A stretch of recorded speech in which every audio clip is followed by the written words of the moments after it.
Nade going to get chucked away by Citizen X, but unfortunately a little bit slow on that throw as the snipers finally going to be starting to suffer some pretty big casualties, but still World of Wonders from a distance, like they are popping heads off. Yeah, I think Iraqi Elite do need to be careful because the dip that they're in is outside the circle, so they have to time that disengagement perfect.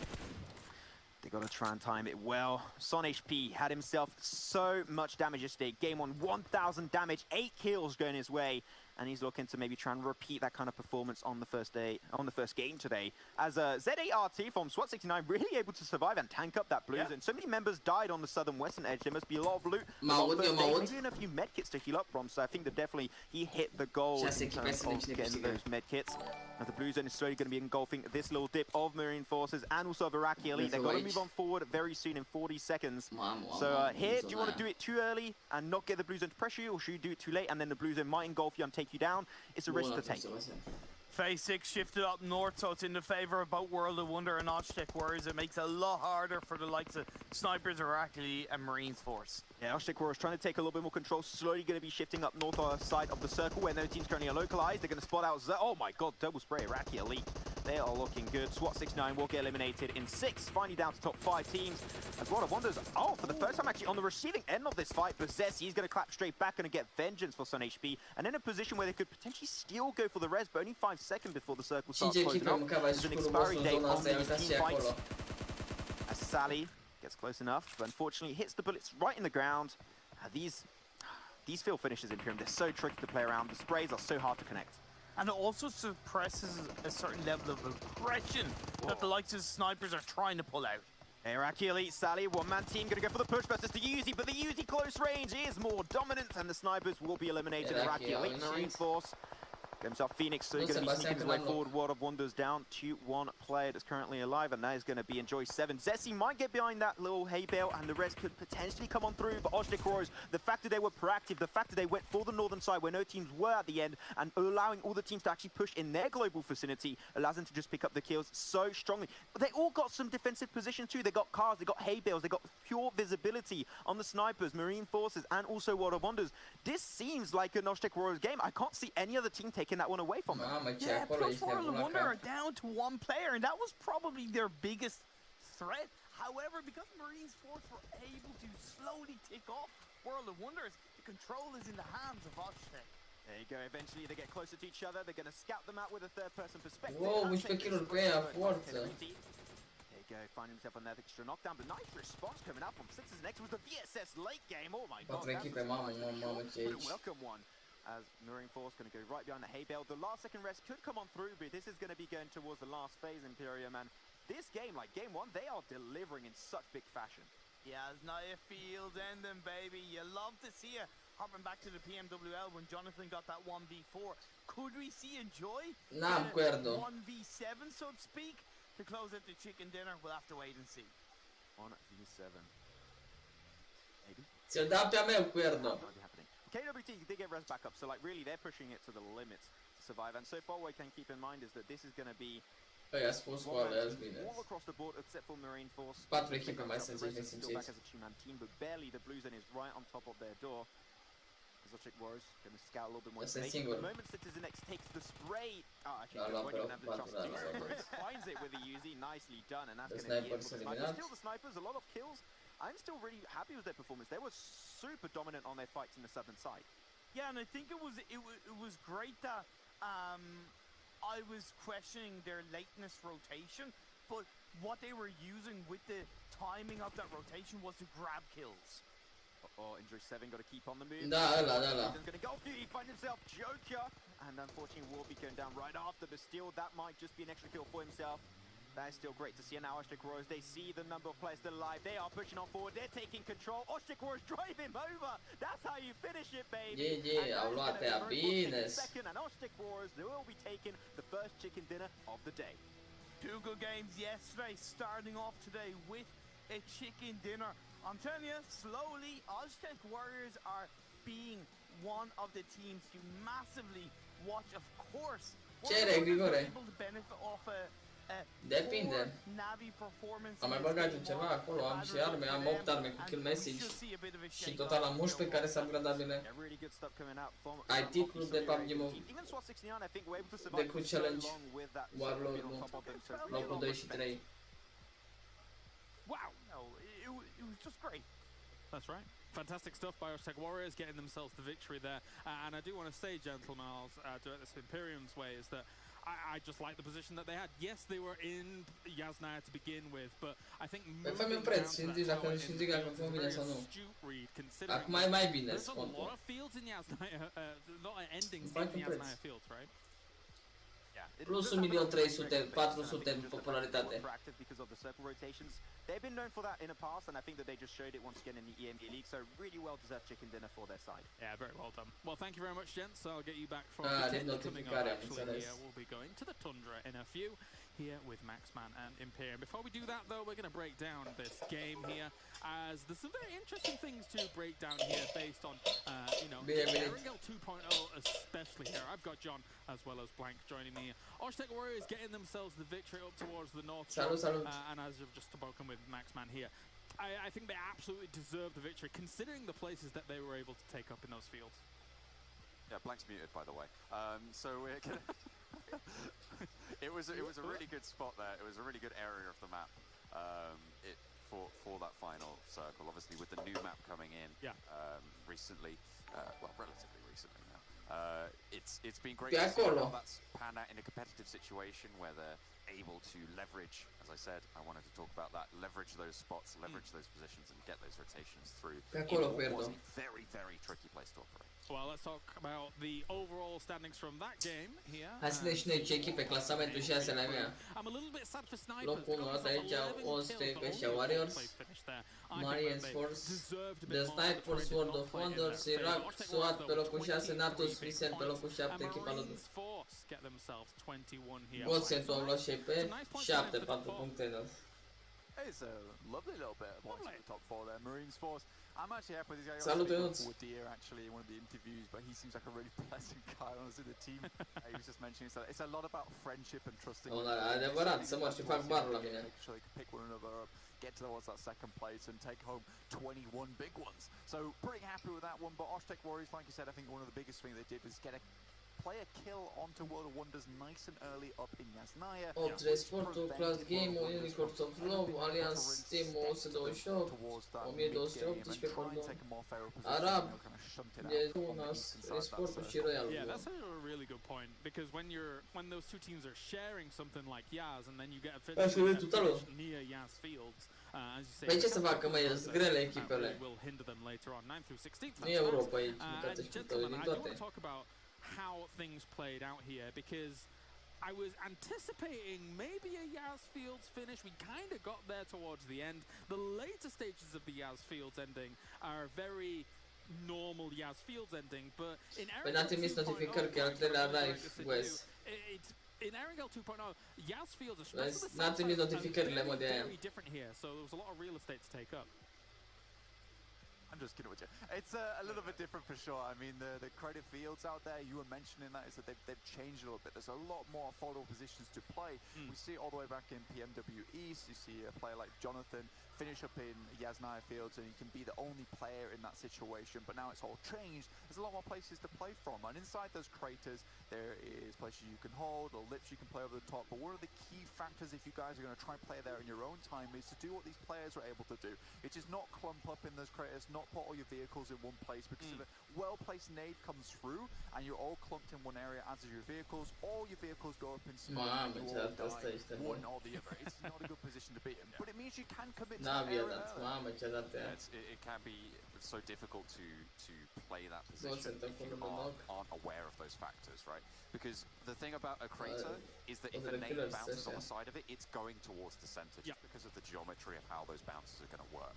So being spread out, super crucial, as Blank points out. And here are the highlights coming in from this game. A lot of fights from Unicorns of Love going up against Godsent in the Alamo down south of Yasnaya Fields. And I think that this was absolutely saved by this fantastic nade finishing things off, boys.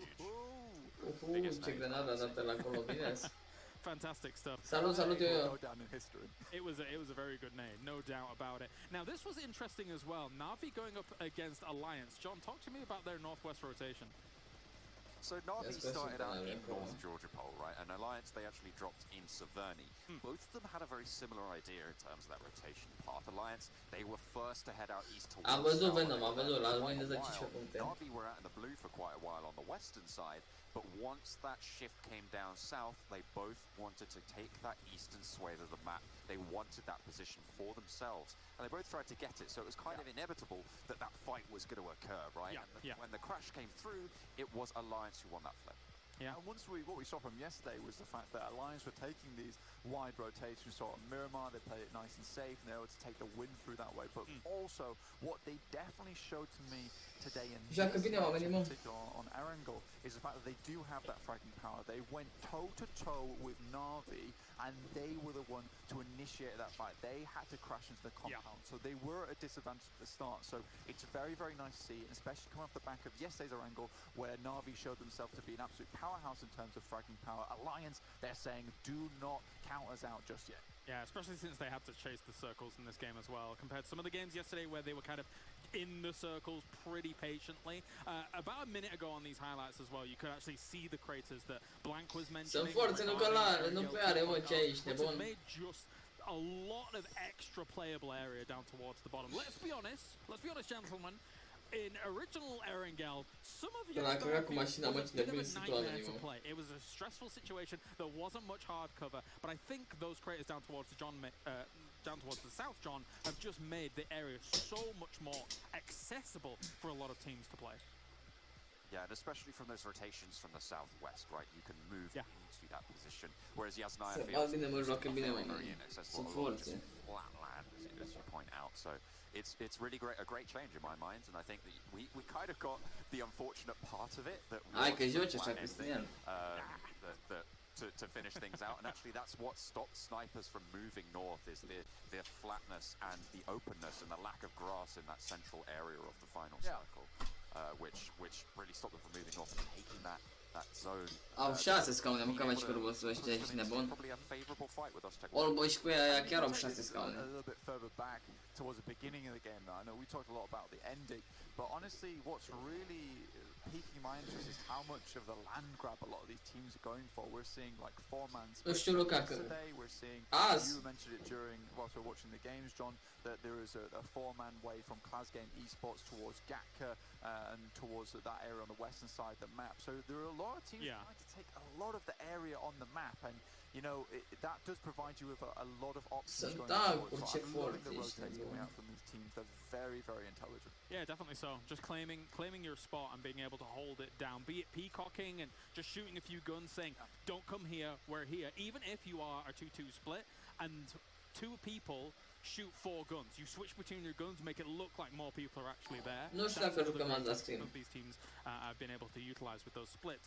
Let's take a look at the overall damage here from the lobby as well and see what's what with all of this. I would say, again, I have to commiserate with what snipers were doing. I think they were doing a fantastic job over on the west. They get themselves very similar numbers to the top 4 as a whole, but come out with those 11 kills here, John. And as you were saying, if they had the opportunity to be able to move north, and I think it was circles 6, 7, because there was no grass there, they could have won the game, in my opinion. What do you think? Yeah, definitely. I think I agree with you on that. They, as I said before, if they'd have been able to get into that final circle, could have used the cover that was there, minimal as it is, to set a favourable fight with the Yoshi Tech Warriors to stop them from having that dominance. They were really the only team in a spot to do so. Yes. But in the end, they just weren't quite able to close it out. That damage table was pretty nutty towards the top end. But something that stood out to me is the fact that it's a little bit topsy-turvy with regards to the standings as well. I mean, the only consistent factor there was World of Wonders. Yeah, for sure. And I mean, thinking of topsy-turvy there, for me as well, one of the big things was that because the circle moved quite a little bit in those last moments of the game, and I think there were a few times where I thought, you know what, this is the team that's going to win. No, now this is the team that's going to win, because it was so unpredictable. But every single time, for success. Now, World of Wonders, as John has pointed out, is one of the consistent factors in that top 4. They'd set themselves up with a very nice freeway. They'd patiently waited out the game, making sure they get to the end where they're more than likely going to head up against teams that might have taken a little bit of damage, might be low on resources, and that's when their 3-man roster might be able to do work. Obviously, the circle moves away from them, but there was a really scary moment where I thought, you know what? World of Wonders are going to take another win here. Yeah, there was that potential, definitely so. They were playing that east side very, very calculated. Let's take a look at our top 4 players as well whilst we continue this discussion, because, guys, I have so many points and so many questions I want to bring up whilst we look at this as well. And one thing that John actually pointed out whilst we were looking at that final moments as well is the addition in Erangel 2.0 of the BRDMs. And Jokers was using those very nicely to set up extra barricades, so really using the new terrain to their advantage, John. I mean, we've spoken quite a lot about the flying V formation of getting those compounds on some hard cover, but you know, you've got the, as Blank started to call it, the flying bulldozer with the BRDM in the middle of it. I'm not too sure about that name, but we'll figure it out. It's fantastic. Salut her şey için işte bu. A great base of fire. Yeah. So many opportunities to find those angles on the sidelines on anyone who's trying to play that terrain. And it gives you so much opportunity to be able to pop off those shots when you need to. The issue is, though, as it always has been with those flying Vs, is that you invest the vehicles and you're saying, you know what, we're leaving them here, so we can't use them to rotate further in. Whereas if you're playing in one of those craters, you can hop back in and drive over to somewhere else and create that a little bit later on. When the circles are tighter, when the terrain is sparser, when the cover just isn't there, you can make it for yourself. But when you invest it earlier, then that's not going to be available to you. Just as an aside, boys, Zessi did 900 damage in this game, and in one of the previous games where he died first for World of Wonders, he'd done something ridiculous as Merci, well. Tresinch, Some damage, Blank, over 3 games must have been crazy. Eventually, I'm sure we'll be able to see that, but geez Louise, World of Wonders, can you calm down? Well, they're showing all the wonders there are to be had, and most of them involve doing damage, unfortunately, in this case. But I'm still in wonderment regardless. I mean, I talked about him yesterday. If you weren't here, I mentioned how he's trying to create space for his team so they can go forward and actually claim more land. And in that last circle, it was actually very important. They were able to do that and maintain that 3-man split going forward. But Zessi, like I say, absolute powerhouse on this team so far. Just quickly going back to the point before about the BRDMs, not specifically on it, but it's just really nice with the new Erangel 2, including like the other maps where you have those kind of features going around, just to see the creativity from the players, easily adapting to it, creating these new structures that are able to form on the fly, and you really have to do that. PUBG Mobile is definitely a game where it's like, if you are not thinking in the moment and be able to make those snap decisions, you might not make it to the end. And I'm hoping we get opportunity across our Erangel games as well to highlight some of the extra changes when it comes to, you know, Erangel 2.0. There's a lot of like a little extra bunker locations, like military installments that have been added. Salut, Gabriel, some fights and endings through there.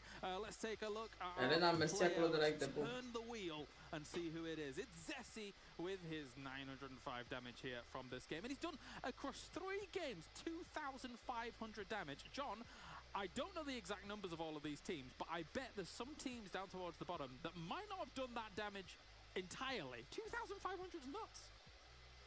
Yeah, I'm pretty sure that's going to be a standout performance for them. I think, obviously, you know, I think Headquarters only have 1 kill at the moment, so definitely outstripping them, I'd say, on his own. But yeah, great stuff from the space creator of World of Wonders. Fantastic to see that he's getting that credit where it's due. Nicely done. Okay, and those accolades, very, very nice.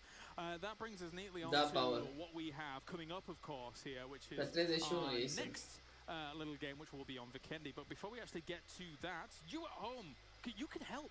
Guess what? You can help, because you can go and vote for a PUBG Mobile at the Esports Awards 2020 coming up, which is on the way. So next up is exactly how to do that as well. You can follow these cheeky, easy steps and head over to esportsawards.com/community-vote to aid PUBG Mobile in its endeavors. Fantastic stuff. So go and do that.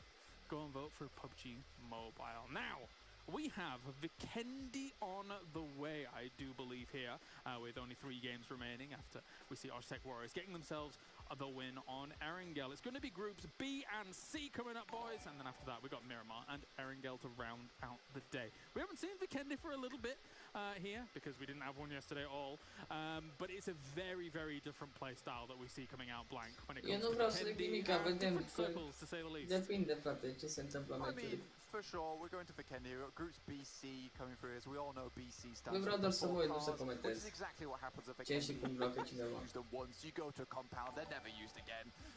You just sit tight, sit pretty. But there is like a lot of nice compound play that goes through, and in those last moments, it becomes very, very fast. You got to figure out where you're going to go next, and there's like a lot of rocky outcrops. I think that the final fights on Vikendi are some of my favourites. Salut, Because of the terrain there that's available, and you really got to get a little bit creative, a little bit funky with your final fights. Yeah, După if turneu Polar Ace joc. doesn't win on Vikendi, I'm going to be a sad panda. I'm going to tell you that much. You mean Polar Ice?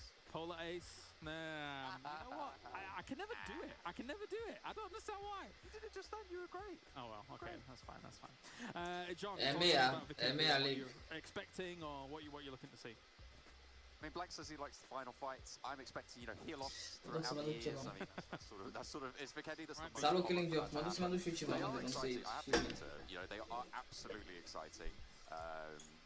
It's such great terrain, and the amount of close play that you see. You're right. You're winding in a fish. I'm bandaged. Oh no, he's fishing. He's fishing through the polar ice. He's doing something. I don't know. He's winding us all up, is what he's doing. Yeah. Yeah. Well. Okay. Well, yeah. Vikendi, very, very exciting. A team that I'm going to be looking at, as we've mentioned at the start of the show, Team Umbra. Looking for them to be able to step up. They were given a great situation before, but we want them to swing for the bleachers yet again here on Vikendi. Yeah, it would be nice to see. I'm a big fan of some of the central drop locations when it comes to Vikendi. However, when we see our first 3 circles popping, usually we see people taking up residency and then not moving for a while. I think that's one thing that does characterize Vikendi here, Blank, which is that there is so much cover to play with, so many compounds to play with, say in the middle of fields and things like that, that for the most part in these early games, teams feel very, very safe about their opening stages in a Vikendi game. 100% feel very, very safe, but one thing you have to really watch out for is peeking a little bit too much. Because, like you say, once you commit to a compound, you are there for a while. And that's to say that there is not a lot more loot than which of the buildings that you end up in, which means that if you peek, you get your helmet torn off, that's it. That's the only helmet you're going to have for a little while until someone crashes you, or you go crash someone else and you're with limited gear. Right. What about compounds though, John? In 3, 2, 1, what's our favourite compound? What's our favourite place on Vikendi? 3, Asta 2, ce se 1, întâmplă. Dino Park. Big time, easy peasy. You're like 16 years old, both of you. You're just like, I just want to go on the rides. I mean, admittedly, it is very nice. There's a volcano. There is a volcano. Bună, Alexandra, de I pup. do like dinosaurs. In fact, actually, small little story here for a moment. When I was 5 or 6 years old, my teacher asked everybody, "What do you want to be?" And everyone was like, "I want to be a fireman. I want to be a policeman." I said to my teacher, "I want to be a paleontologist," and she Doar o said, singură "Where echipă, did you learn Bloodline. that word?" So, yeah, there you go. I do like dinosaurs. Encouraging, was she? No, she wasn't. Did you learn that word? Where did you learn that word? Don't you talk about paleontology. I tried that once and I failed. He's like, pick Did being my cooked. dad put you up to this?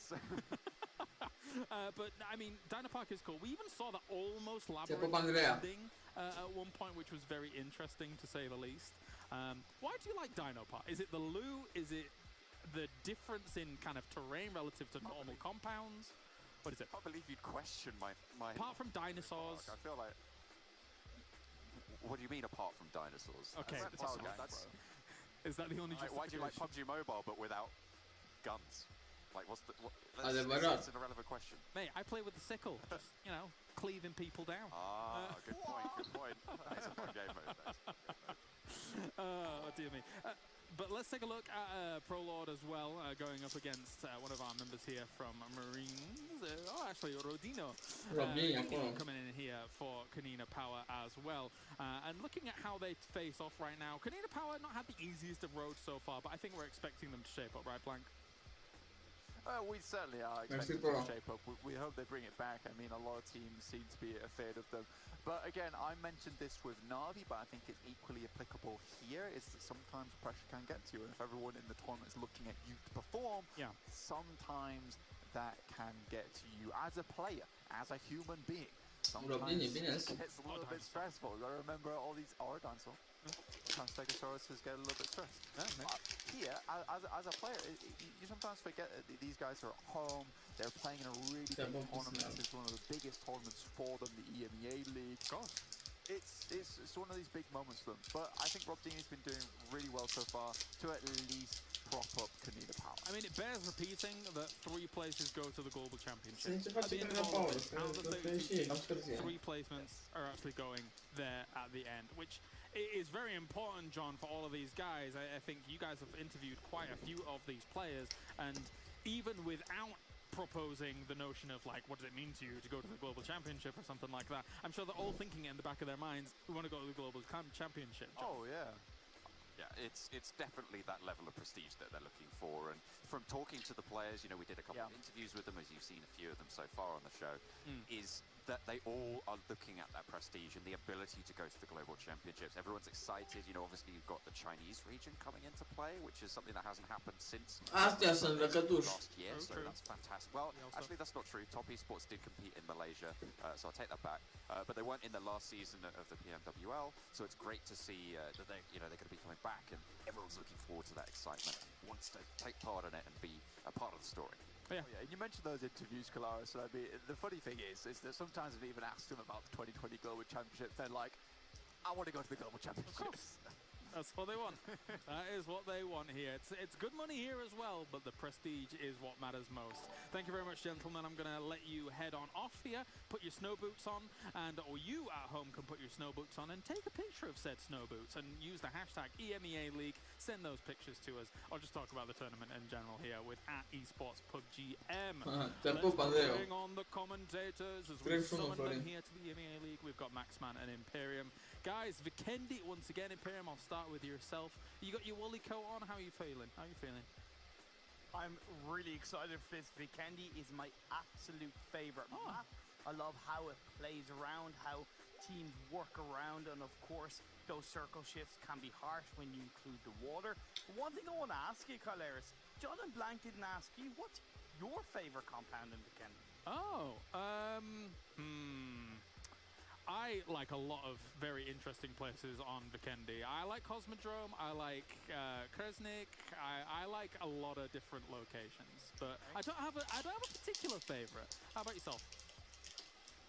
For me, it's probably Picado. Picado? Picado. Center of the map, where all the hotbed action happens. Maxman, are you confused? Ah, it's Picado! Oh, no, not Picado! Oh my god! Come on, Imperium, come on! Girls. Oh my god, what is that compound in the center of Vikendi? Or like Villa?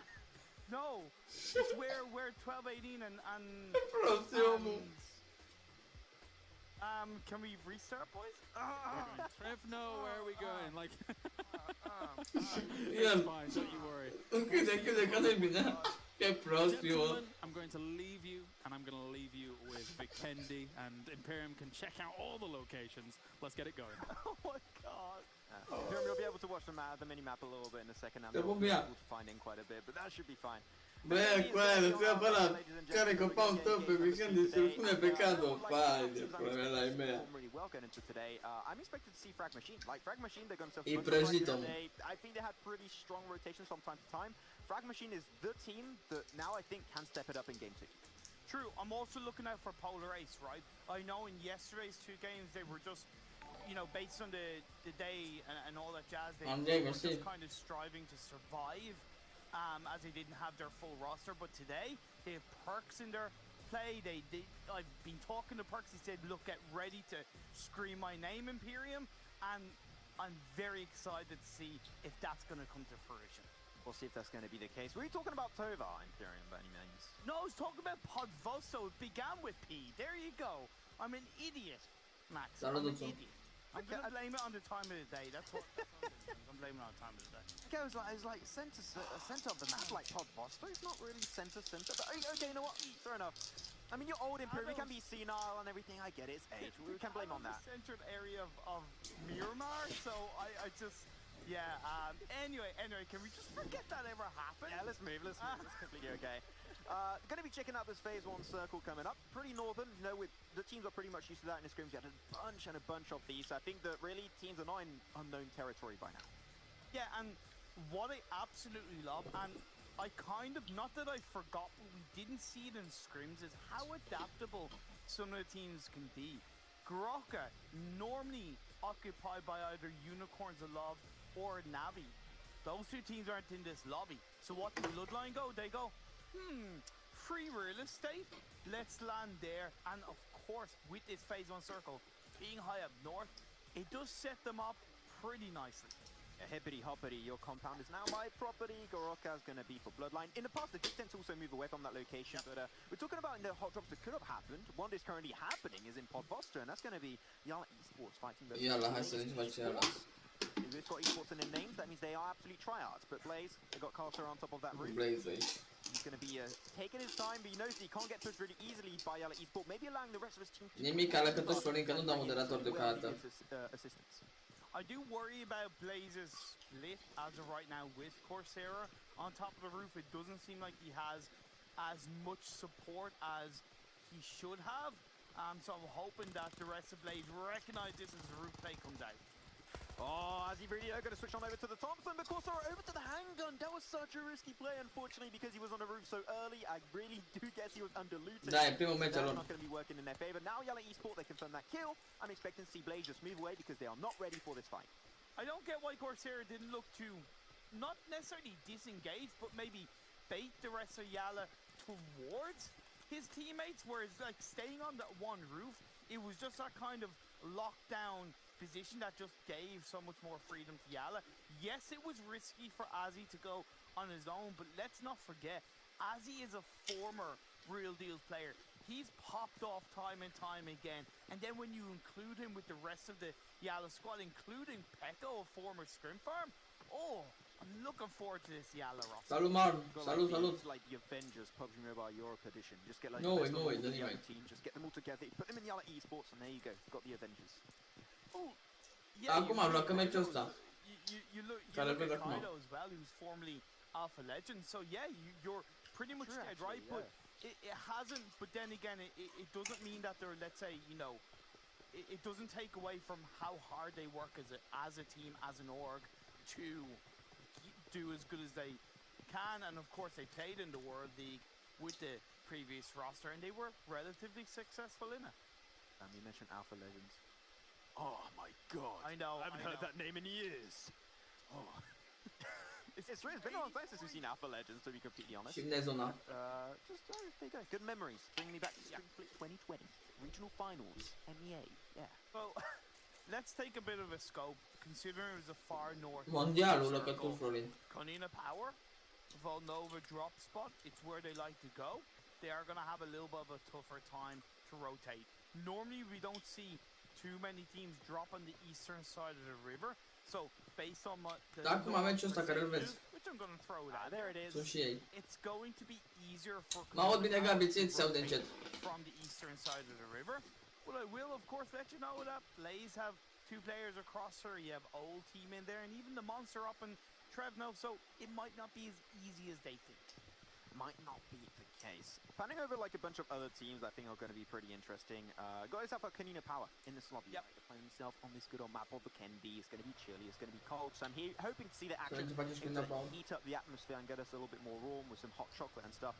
And overall, Kanina Power, coming back to like exactly what Blank was saying was on the desk period. You just said really Kanina Power, they got the time to really improve and get themselves in decent position. I think that is indeed the case, but they need to start getting their points in today. Talking about getting points, it seems like the Force are going to be points of next Congenials. They're going to find a bit of damage on Alkeem, but he's going to be able to easily res himself up. Otherwise, this breach is definitely taking a sour turn for the side of the Force. As Alkeem getting burnt up. I'll have my Alkeem well cooked, please. Thank you very much. Medium rare. And that is going to be him eliminated by Dos de linea. G36. Well, I'm going to blame you because you asked for things to heat up. That is the literal... Literally, I didn't mean literally though, okay? They took it a little bit too literal. Okay, let's calm down, guys. Now, here's the Martin thing. Florin de Boop. Is that rotation from the Force is a little bit wild. They should know that Nyax and even Polar Ace like to land around that area. Maybe they should have done a bit more scouting beforehand. I would say funky, but not in the good way. It's definitely a little bit tricky. Malloy, here it is, going to be spotting him out. Who do I spot with my little eye? I see the Force. Escaton's going to be in the fire, but no, another team's going to be joining up the party. What is happening? Old team is going to be around here, and they might just be able to sandwich them up, the last players of the Force, Escaton and Buja, but seeing what they're doing, they're actually going to go for the high ground position above the Force, take a nice little line of sight, set up a net, so they should be able to find himself easy kills. But, oh my god, the shots don't connect for Malloy. That's super surprising, but Bujo will be able to escape away. Old player of... Pringles, boss. Name of the team, god damn it. Old team? No, Bujo. Oh, yeah, I forget the name of his former team, but I either way, Umbra, Polar Ace, Umbra going for a deep rotation in towards the center circle. It's what they like to do, but they're coming across Polar Ace. Real deal. It came back to mind. I got it. There you go. I'll have the real deal. Bujo. Yeah, love it. Now back over to the fight. Actually, is going to be Polar Ace. I just said Polar Ace. No, Polar Ace playing on Polar Ice. There you go. We call it joke. No. No, sorry. No. One, because it was already made, and two, it wasn't funny the first time. It's not funny the second. It was already made? Yeah. Okay. Yeah. If it was made by you, I mean, I don't listen to you, so I guess... No, it's made by either John or Blank. They're both the same, right? Anyway. Savage. Yeah, but Umbra here trying to buy a lot of time. Like, so many smokes getting popped away. They're losing a lot of visibility by doing so. I think definitely maybe a little bit of an overuse of those smokes, but Umbra's going to be putting himself all in one area. They're going to get a little bit of information on Snake. Oh, they're like, Snake Squad, they wanted to try and get involved, but they're just like, no, you were not invited to this party. They're going to try and send you back away from where you came, send you back to the Shadow Realm. But even Headquarters want a piece of this one. They're going to get involved. Like, so many teams aiming on this compound, this dead center circle. This is very surprising to me, especially now that Headquarters, they got another bunch of locations. No mai da link-ul de to achieve and take over. This is very surprising to me. It is. I like the fact that teams are trying to go for the center of the circle, but again, relevant scouting should be an important part of that. Ked gets dropped. Remember, Umbra gets dropped, so it is going to be a clean 3v3. Although the third party from Headquarters is not going to help Polar Ace. Perks put pretty damn low. Lucky enough, will not be knocked away, which is not going to be the case of Ked. Savage X will go for the res on himself. But really, this fight is taking quite a lot of time, and this fight could end up not going anywhere else. It could stay to stalemate for the time being, but the moment the circle is going to be shifting away, that's when really hell will be ensuing, breaking out loose on these teams.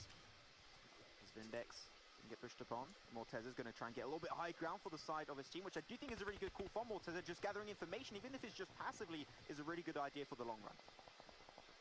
Just to kind of let you know about a few rotations, Yali Esports have rotated from Podvelstone to Mount Crescent, which I think is a great start for them to control the next couple of circles. You have Vibes coming outside of underneath CREWCHALLENGE area, and Blaze Esports are just underneath. Yeah, Blaze Vibes will be encountering each other very soon on the edge. So we'll see exactly how that fight is going to be breaking out. So as Bloodline, they're sort of going to be joining the mix also. Like, what is happening with this area? It's like a magnet. Everyone is getting involved in the same area. And I'm surprised, as Bazzi's going to be dropped away by Morteza. Morteza, despite being split away from the rest of his team, he's not feeling, he's not feeling bad. He's feeling pretty confident, actually, which is nice to see. But Morteza, the thing is, because he's split, if he gets... And, you know, this really does touch upon what Blanket said in the pre-game, right? In terms of about Vikendi, you go into that compound and you stay there, so... This really isn't helping any of these teams fighting against each other because they're slowly ticking away at their helmets, their vests, and really the longer they leave it to, let's say, actually close out and engage to be aggressive, harder potentially might be in the late game. Taking a lot of time on that rotation, so we'll see. But phase 2 is about to come up. Blaze Esport, seemed like that fight with and also 5-6 is not quite good in their favor. The circle is going to be coming up. Actually, not a hard shift whatsoever. It's going to be just taking more mainland, taking a little bit of water away from the circle. So I think the circle, we're not going to see too much happen for the time being. And the western side, like, completely free. CREWCHALLENGE and all the compounds in the surrounding areas is free to stay, and I think that no teams knows that right now. This could be a huge opportunity for Frag Machine to find a great even headquarters as well, depending on where the next phase does go. Of course, we did see phase 2 pop up, and it has shrunk quite evenly, so a lot of these teams are already very nicely in the circle. Oh, Allen and Kapahalo, they both actually pushed away from their compound to capitalize on opportunity for split second. At this though, the man anything is going to push his way on forward. Miracle fashion, both teams lost themselves 2 players. They both got knocked away. They're going to try and find the reses, but unfortunately, Odesha and also DL Hat are both pretty far away from the rest of the team. They're going to snake their way through. It's given a lot of extra time for Bloodline to fight back. Great spray. They're going to confirm that kill over onto Desha. Can they find the second onto DL Hat? I'm pretty sure he can't, and they might just find himself a res to make it back as a 3-man team. Bloodline need a good result. They only got 1 point from 2 games. It keeps them under pressure. Oh, Miracle, that spray control is on point. He's going to try and end this fight versus Bloodline. Still going to try his best to res that team up. Allen in similar fashion. Normal că să mă vezi. Really, this is a fight that's taken ages to end up, and even you see Nate's Congenials in the distance. They can we can even try and third party. They got the high ground and they send Jackie on forward. He's then going. Oh no.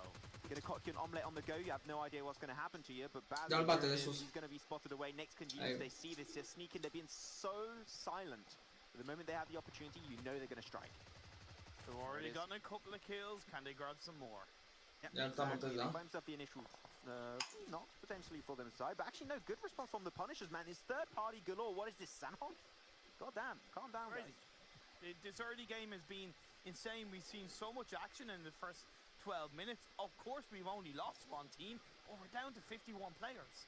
Yep, only 51 players. Things are getting a little bit more tricky on this one. The circle still looking pretty good. Like, there's not a lot of teams playing actually on the outskirts. Really center. Yeah. And that comes back to what, Joe and Blank were mentioning earlier. The fact that when you have a compound, you stick into it for a long period of time because you want to try and reduce to your bare minimum the amount of rotations you're going to pull off. So teams go center to try and predict the circle, but by doing so, you're putting too many players and too much action in the center, which makes it really hard to hold on to.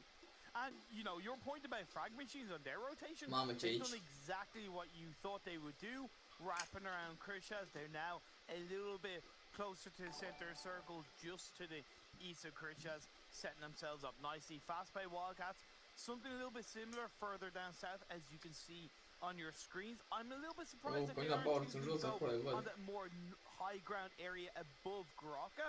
But hey, if they're confident where they stand, Am văzut, Andrei. It would be good to just scout what the hell's happening in center circle. I think it would be a really good idea. Man, no hardships at all. Like, it's a complete opposite to what happened on that first game on Erangel. This is a lot more chill and relaxed. But now I mentioned it, the western side is very open. And I think the here frag machine, they might have a little bit of a role of gatekeepers. They might be deleting rotations, trying to find what's happening on these teams while they rotate away, if they do decide to rotate away from each other. But Kanina Power moving away from the southern side, away from Goroka. Now they're going to be clashing. Bă, cum să sar sus cu aia? Mama, că o bătaie, du-te în pula mea că de... Du-te, bă, de... Pe bune cu aia.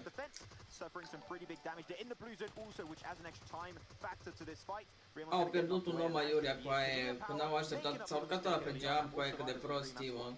Yeah, it wasn't the cleanest of pushes, engagements, but at the end of the day, they keep on going as a 3-man team. They're outside the circle. They do have a little bit of space around them. You talked about the western side. The north is also pretty unoccupied. In between Crucius and Port, loads of space around that area. Yeah, I think it's mainly because there's not easy ways to scout from where the teams are in the center circle. There's a little bit of a mountain that blocks visibility away. So I think the fact that they do not know, they do not want to take that risk and don't want to commit to it. That's the reason why you're not seeing too many teams playing for the northern side. That means that if we do have a hard, mai este Paca la Team Umbra, care e român, și mai e Laur la GSG. Sunt bun, rău, știu când a Power, dar că a greșit acolo, se joacă agresiv. A greșit Rob din ăla. They could rotate nicely into the circle just beside port area.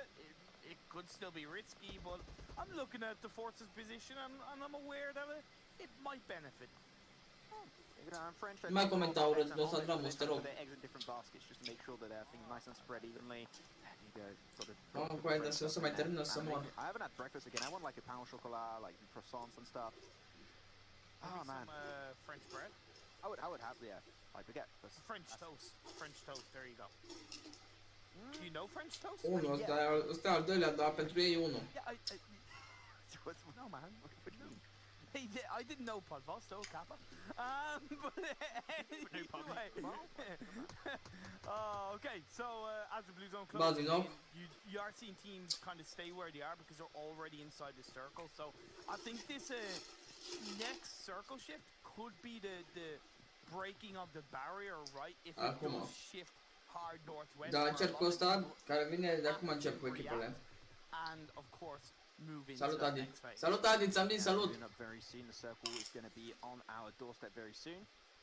But I'm seeing still, Canoe Power, they're playing way more passive than what we've seen in the past. I think that definitely yesterday's day really not being a good performance whatsoever for Canina Power. It really reset their mindset in a way, and they're just like playing a lot more passive edge of circle compared to in the past. They were known as like being a hyper aggressive team, and I think that now they're just like maybe a little bit of self-reflection, understood that you know what we want to make up for yesterday, and we're going to go a little bit more elongated fights on this second game. Then again, maybe they're going against the grain because you recognize most teams will be in the centered circle, so maybe they're very confident where they are. But I'll tell you what, they're going to have to be confident of this into the next circle because it's done exactly what I thought it might do. Shifting up north towards port, the north 50% of the circle is unoccupied. Yep, Polar Ace, here it is. They're going to get pushed upon by Umbra. Finally, this fight is going to be breaking out. We were waiting for ages. As Umbra going to be losing himself. Prolord, PLZ got flushed away very early on in this game. Perks, Savage Expedition knocked away. Elusive came away. Oh, Elusive, you are missing in action, my friend. And as he joins the party, could go for the res on Kent. Well, okay, not anymore. I guess going to go for the final push.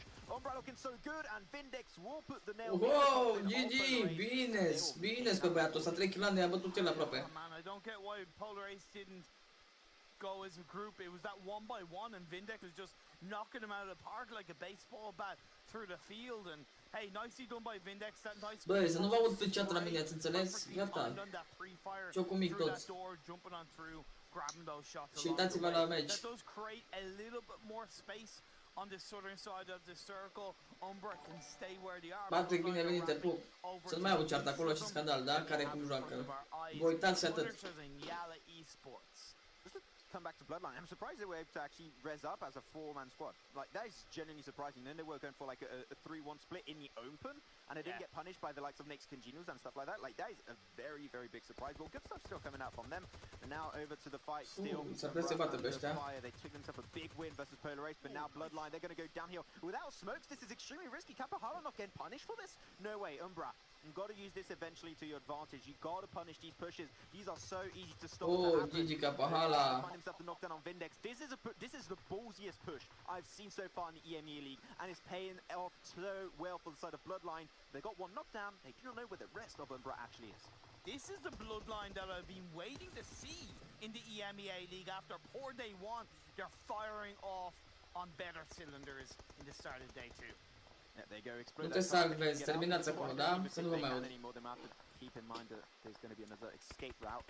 Morteza and Prolord able to move away. The circle's about to shift away, so that's something to also keep in mind. See where the circle's going to be going. It actually shifts back further down south, so a lot of these teams not going to have to move. But the teams that unfortunately are out of the circle. Kapahala e nebun cu aia, cum să fie după you might have to actually crash, and I think the amount of crashes that are going to be happening now are going to be extremely important. After Yala perched themselves on towards Mount Kresnik, I was thinking they might be a bit quicker on their rotations into the circle. Maybe they recognize that they're in the center, au scăpat băieții, bravo. But now they find themselves wow, i-a dat pe amândoi Morteza. Finally punished for that push. Morteza found himself double knock. It seemed like a few other teams around it could have their eyes Alin cu Morteza acum. Thinking of third partying on this engagement, but Alin, the last player of Bloodline, going to get spotted away by Morteza. Morteza will try and find it, and he will switch over to the G36. Mi-a luat pe toți Morteza, mă băgam ei și... Bloodline in 13th, and Umbra up to 7 kills. They did a repeat of their Miramar game yesterday. I was și locul 13 cu aia. And I tell you what, as a team that at times in the past I found they would struggle in team fights, they really look together. The communication, the calmness, the level of control as a team. I'm telling you what, if they continue this and wrap up with stronger end game performances, we can see them really climb their way up. Le-a făcut schema ala, Morteza ala, că stătea acolo cu aia. On the northern side of the circle in this phase, you have frag machines to the west of them right in this compound. Whole team and Punishers. Yeah, the monster just going to be cruising on by in the northern side, really playing edge of circle. I'm also seeing Yala Esport on the northeastern edge of the circle. They can even think of third partying on this fight versus old team and also Punishers. Like, and even decide for the Monster, they could do so, because I think that right now they're looking for just a more comfortable location. The Monster really nowhere near a comfortable spot so far. So I think that if they hear the gunshots, they see the kill feed lighting up, they're going to think and see that a golden opportunity as a green light to push in the compound and third party. There's nobody in the center of the circle, Max, and that does make sense because there's no really compounds. It is a core road. You have one tiny small little Just to the east of frag machines that they could do with sending a scout over there, even now it's congenials. But then again, they have enough information they can use advantage in frag machines. They get the center of this phase. O echipă în zonă, ești nesimțit. Despite having that early late rotation, is going to be paying dividends on this Kendi game. Yala Esports, I said it, they had the high ground, they had the visibility, they knew exactly what the hell was happening in that fight with Punishers. Then you got two players, right? Pe high ground ăsta sau bine, nu știu dacă sunt în zonă, dacă sunt în zonă sau bine rău. Da, se mai joacă încă 2 meciuri pe lângă ăsta. And is known as one of the strongest close range gunners in the EMEA region. Of course, they are playing from a distance. That's why you have the likes of PMCO and Azzy in your side. That lay that long range play and get those shots from a distance. Hot catch drop into his knees apparently by jumping out of the card a little bit too early. That does happen from time to time. We shall not judge. That's completely fine. 20 seconds before the circle starts closing up. Seem like Ultim, despite knowing that a third party of Yala Esports is coming around the corner normally very soon, they still want to take that fight versus Punishers. They want to get a few kills. They lost DL Hab versus Bloodline earlier with also another player, so it's definitely really tricky for them. Like, for me, Yala should be pushing this. They should have seen on the kill feed that another knockdown got ensued onto Punishers. Yes, it was from another team, but I'd like to see a bit more confidence coming from the Yala side. I would actually say that now that the circle shifted away from them, I would say this fight is just not worth it for Yala Esports. That's true. You could actually just try and breach onto next congenials or even frag machine inside. Da, am jucat și meciul ăsta pe Kenzo. Like Punishers and our team, they're going to think of potentially moving away from this fight, especially Punishers. They're going to get themselves into that dart to get the hell away from this one. And I think that also Yala Esports could capitalize on that rotation to get a few kills along the way. But here it is, now they've got to run on forward, and I think that Yala Esports maybe took too long to take a decision. And let's not forget that in a world of PUBG Mobile, indecision is the worst thing that could potentially happen.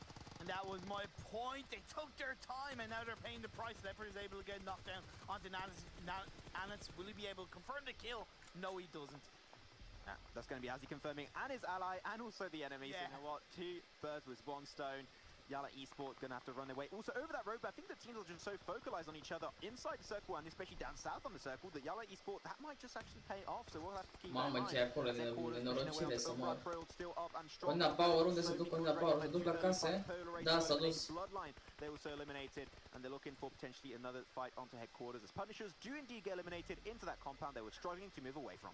Oh man, they actually went for the full send into Frag Machine's compound and got taken out. Olbăi, a fost meciul trecut, acum următorul meci, Olbăi. Te pup, Robin. Respected Pro, will try to play the sneaky approach behind that wall and stay Pro. Mortez încă mai trăiește, coe. Look at that, 9 kills, potentially looking for another double-digit kill game. Seem like they like the Kendi and Miramar. Băi, ce de la Mortez ăla trăiește încă. Too long to move away from that compound. It is going to be tricky. They did take too long, and unfortunately, they did suffer the consequences of their actions. And now Yala Esports can have 1 player inside the circle almost. That's going to be Azzy. So you know what? They did struggle, but at least they get 1 player out. I'm still going to count that as a win on that side. And Kunina Power, they bided their time. Now, like a Slytherin snake, 9 puncte pentru Team Umbra. Bite and look to crash in onto the compound by frag machines from behind, because it might be something that frag machines aren't expecting. Slytherin snake, Harry Potter. I don't know. I want to watch Harry Potter now after this. I don't know why it just came to mind right away. But Kunina Power, they're not going to go down the snake approach anymore. No. They are going to be actually breaching on top of Frag Machine. They want a piece of that cake. They want a piece of that compound. S-au băgat să le iei Kunina Power în compound-urile. Outplay of Frag Machine.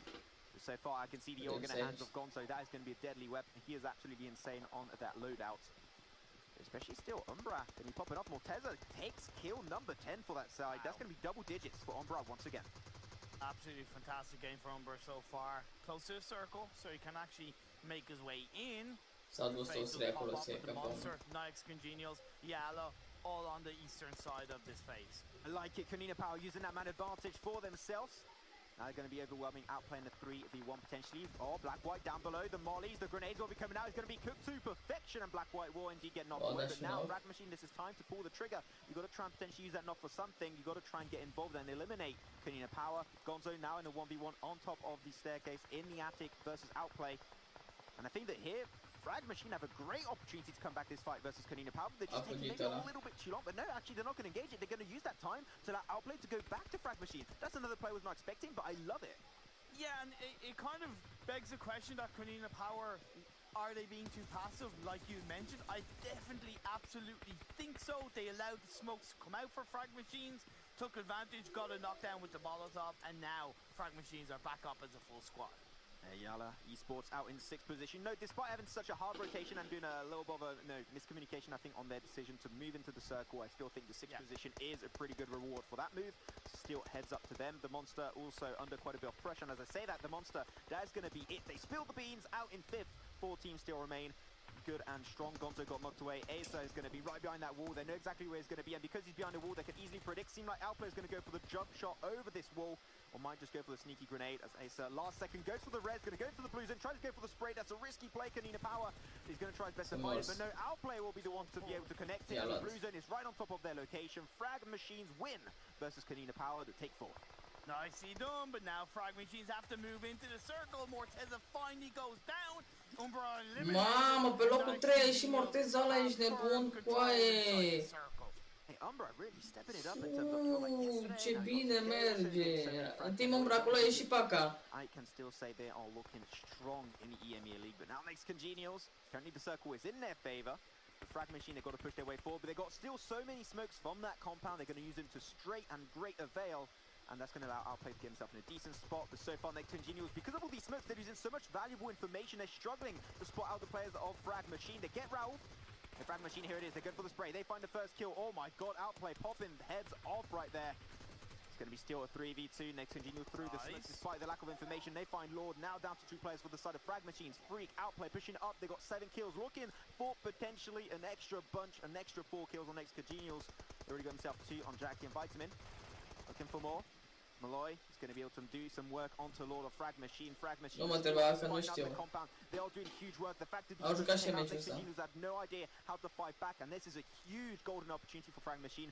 The circle will be normally closing up very soon for the final zone, so there's also an extra time factor to this one, as Pitters, Vita and Malloy moving back as far as they possibly could. Frag going to get the revive onto Roof and make it a 3v2. I think that's going to be the case because they got so confidently into the circle. Like you mentioned, they created that time. The next circle, it is a final circle. It's going to be closing in the next 17 seconds. Malloy and Pitters are close to each other on the other side of that building. You're going to try Freak. You freaky snake. Oh, I like this one. Oh, Jojo. No, Pitters Vitter's going to be able to respond with himself with the Uzi headshot. Now turning into a nice 2v2, nice and even Steven. Pitters, Vitter, Malloy right behind that wall. They're so predictable on how they're going to be peeking, and Frag Machine, they know it. They're going to be taking some blue zone tick damage. They're going to be losing Pitters, Vitter. Now down to only Malloy. Oh, a câștigat, a luat-o la bucăța. GG, bă. Ce bine joacă băieții cu aia. Take a game eventually, and they will be doing it on the good old map of the Kendi. I don't know if that was the perfectly planned play, so to speak. Hai să vedem acum ce se cântă. Really, when I say perfectly planned in terms of they knew what the rotations were going to be. Să nu spună pe locul 3, Morteza ăla ești de bun. They were really fantastically reactive, and they did of course take out Kanina Power along the way. They picked up kills, and that final push into the circle, a lot of teams would take their time and wait for the blue zone to hit them, but Frag Machines didn't do that. They knew they had to be proactive on that push. Yeah, I mean, back to back, they just defended in a compound breach versus Kanina Power, and after that they breached on a compound from next Congenials. They even took a few fights along the way, so really they just showed the entire set of gameplay they can play around. So big respect to Frag Machines taking themselves this second game. And you know, look at next Congenials, right? You know, one of the CIS teams that maybe struggled a bit more yesterday, and they come up popping today. Yeah, having themselves a central position towards the end. I mean, they rotated into that central position in some of those final circles, so that's very nicely done. We saw similar things in Sandhawk, though, boys. Sandhawk acum. Congenials. Sau ce? Nu am înțeles. Over towards the right-hand side of Paradise, and then unfortunately the circle shift away from them. So they've been a little bit unlucky, but a good placement for them, as you're saying, Imperium. Yeah, definitely, and you know, Maxman even mentioned this was a bit of a Sam-Hawk game, so Nax Congenials maybe taking that map strategy and applying it to Vikendi. Some of the niche maps, I want to call them. 16 parcă mi se pare, sau 24 la linia. Thank you very much, gents, as we now dispel what's going on here, and we'll bring on our analysts for a moment and see what's going on here in Vikendi. We've got John and Blank joining us back once again to break down this Vikendi. About 16 minutes in, guys, some people died. It was a slow, steady pace here for the start of Vikendi. We'll look at the map rankings here whilst we talk about it and how the points are distributed amongst these teams. We got 23 23 de puncte pentru Fragma și 21 umbră, ia uite-te cu aici. Nice-ul 19, până Power Icon 19 puncte, ia la Bloodline acolo pe locul 7, nu 8, cu 5 puncte. Mersi Robi, te pupui meu. Nice and safe towards the upper end of the table. And Hark, what is that I see? Hark is for hearing, but we'll move past that. Headquarters on the first page. Nice. Are you okay? Nice. I should have gone for low. Low, what do I behold, you know? There you go, yeah. Thank you, Shakespeare. Where are you from? You're medieval. Medieval? Are you from medieval? Are you from the medieval? I asked if you were medieval. It's like some weird area in the Mediterranean. Anyway, never mind. 9th and 16th. They got the force up towards the top there with the 4 points they were able to accrue. But John is right. Headquarters wasn't on the top page. So that's good to see them getting a few cheeky points here. And they have still evil. Wait. They have 6x their points. Polar Ace. Oh, they didn't do well on Vikendi. I need to see it, Blank. Very upsetting. So do I. I need to see it too. Hopefully we can see it soon. But I mean, John was saying, Team Umbra, really well done. Kanina Power, a little bit lackluster for myself. Umbra acolo e paca. However, still coming in 4th place. I-a dus, ia carabine la Morteze, ia carabine echipa. A little bit worse than that, but Rob Deeney once again doing his bleeding best towards the end there behind that wall point. Did eventually get taken out by the blue. Doing his Rob Deeney. I mean, it was Frag Machines, you know, stopping them from moving in and taking that fight really didn't end up in their favor. It was unfortunate. They managed to get quite far in, but that's the thing with Vikendi, is there's so many times where you just get caught by people being in front of you on that rotation. There's really not much you can do because you have to go through that compound. You have to take that fight, and you know it might be a 70-30 in their favor, but you still have to take it because that's the only opportunity. Otherwise, it's a 0% chance that you're going to make it. Yeah, definitely so. And actually, taking a look at the damage that was dealt here by Frag Machines, it's one of our lower damage wins that we're seeing here out of our first 32 de echipe. It does make sense, sort of, Blank, right? When you look at Frag Machines' approach to Vikendi, we're seeing a lot of teams through the middle of the map, but Frag Machines was kicking against the grain and were rotating late in on that west side, and it really works out for them. Oh yeah, they felt a little tickle of the blue there, a little bit of buzz of excitement for themselves as they're heading towards the end game. I mean, I was okay with it. I mentioned it right at the beginning whilst we were backstage, you know, in our little cupboard in which we watched the game. It was sort of the way they played since yesterday. They've been breaking these wide rotations to insert themselves, and they only ended up with 1,350 total damage, which is absolutely fair for the way they played. Like you say, so they waited right to the end, and honestly, I was quite happy, and we'll talk about it a little bit more in a little bit, but I was quite happy because their tactical play seems to be just as good in terms of their rotates. Yeah, definitely so. As we take a look at some of the highlights here, and Kanina Power got themselves quite a few frags under their belt, so you can see a little bit of that exhibited there. But for all intents and purposes, John, what we're seeing here is, when you're looking at the highlights, it's breach after breach after breach after breach, because that's what it's all about here on Vikendi in some of the earlier stages, all about compounds and then moving on to the next compound. Micro-Uzi's the premium currency on Vikendi, getting that close range spray down, just pumping out the 9mm, that's what you want to see. But you're right, getting those breaches in, getting them organized and right is the secret to wins on Vikendi, to getting points on board.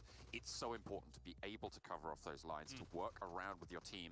It's where teammate coordination is so important. It is probably the most important thing, right? To be able to breach in, with the rest of your team, knowing that they have your back, knowing that in any situation, they're going to be there to sweep up anything that maybe you get caught by surprise, maybe you get down, they're there to trade you, and that needs to happen. Yeah, you got to play it like a SWAT team, let's be perfectly honest here, when it comes to these movements that you have to make. And Blank, I know you were alluding to this before, so talk to us about these final moments between Frag Machines and Nikes, because in SWAT team fashion, it was very well orchestrated.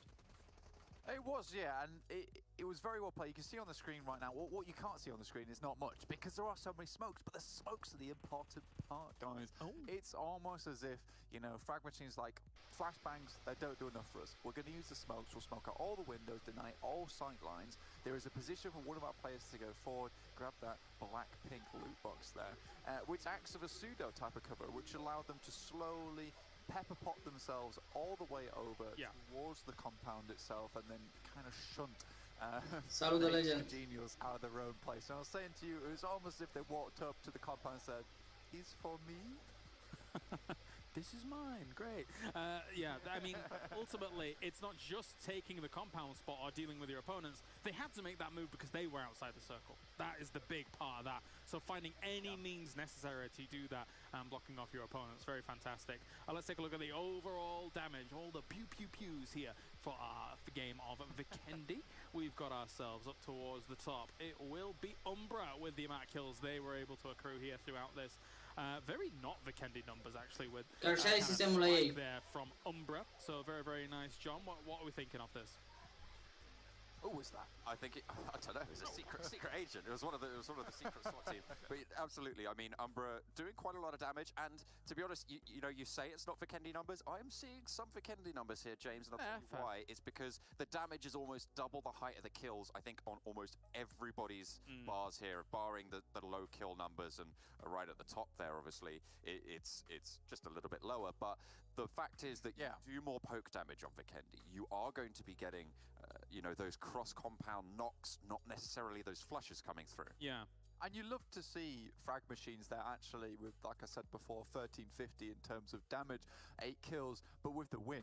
You don't often see that in tournament play in PUBG MOBA, quite honestly, with very, very low damage, but still getting that chicken dinner, and with a decent amount of conversions in terms of kills too. Usually what you're seeing is maybe a 3-kill game or a 4-kill game where they take the chicken dinner after waiting around for so long, which is what I really like about this lobby in EMEA, is there's just a lot of these new styles that's being formed, new playstyles that we haven't really seen in PUBG MOBA before. If that's how Frag Machines want to play, they're getting the kills on board, they're getting the win, and they're making it happen. Perfect.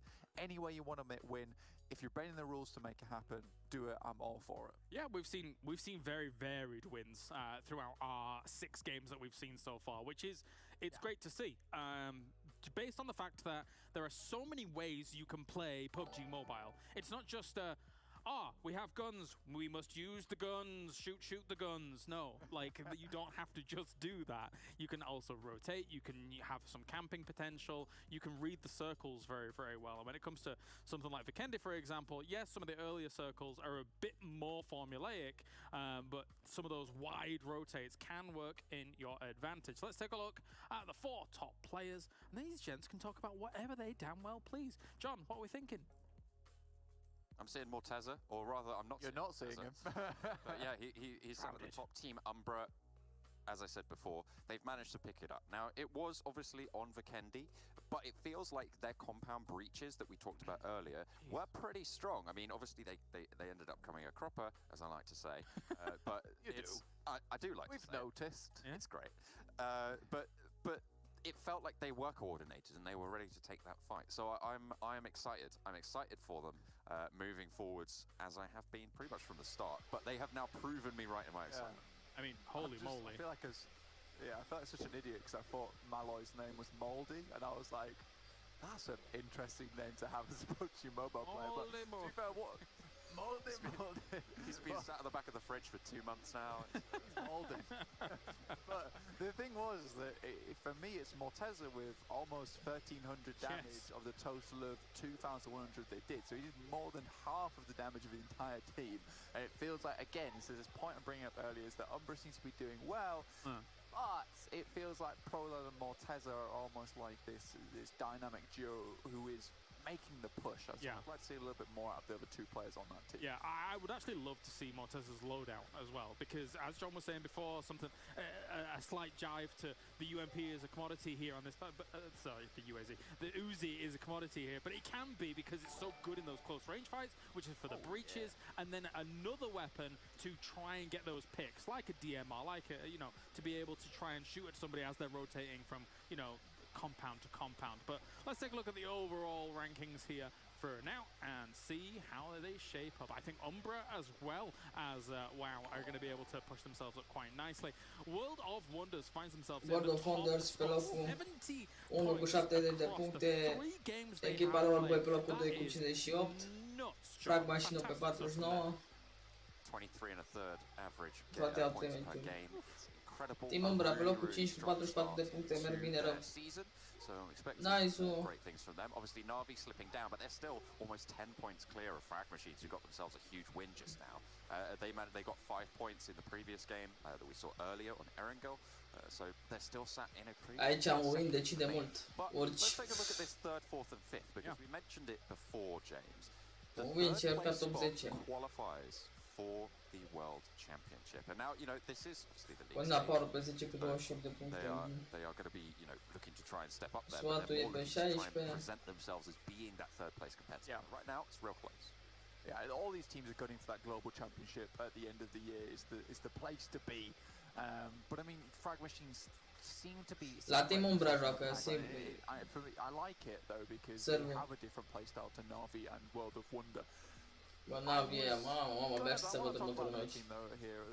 Toate au acum 3 meciuri jucate, au 70 de puncte, bine, sunt 3 meciuri. I said that they didn't really get a chance to show what they could do on Miramar yesterday. Gosentul este pe locul 2 de capul pe locul 24 e Gosentul. But weren't able to do anything with it. They didn't really stand Bloodline e pe locul 26. It was already almost a crippled team. Cu 7 they had puncte. lost a couple of players, were able to get a knock onto them. The Monster were moving down in a higgledy-piggledy fashion and then went out because of it. It felt like there was little forethought going into that push. So, you know, I was a little bit disappointed with their performance there.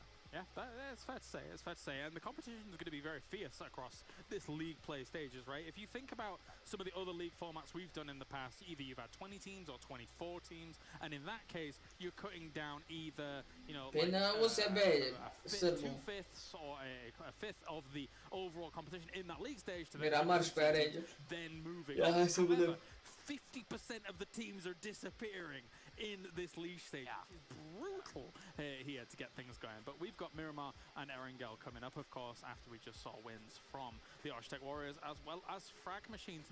Maybe not necessarily the names you would have expected to get the wins, especially yesterday.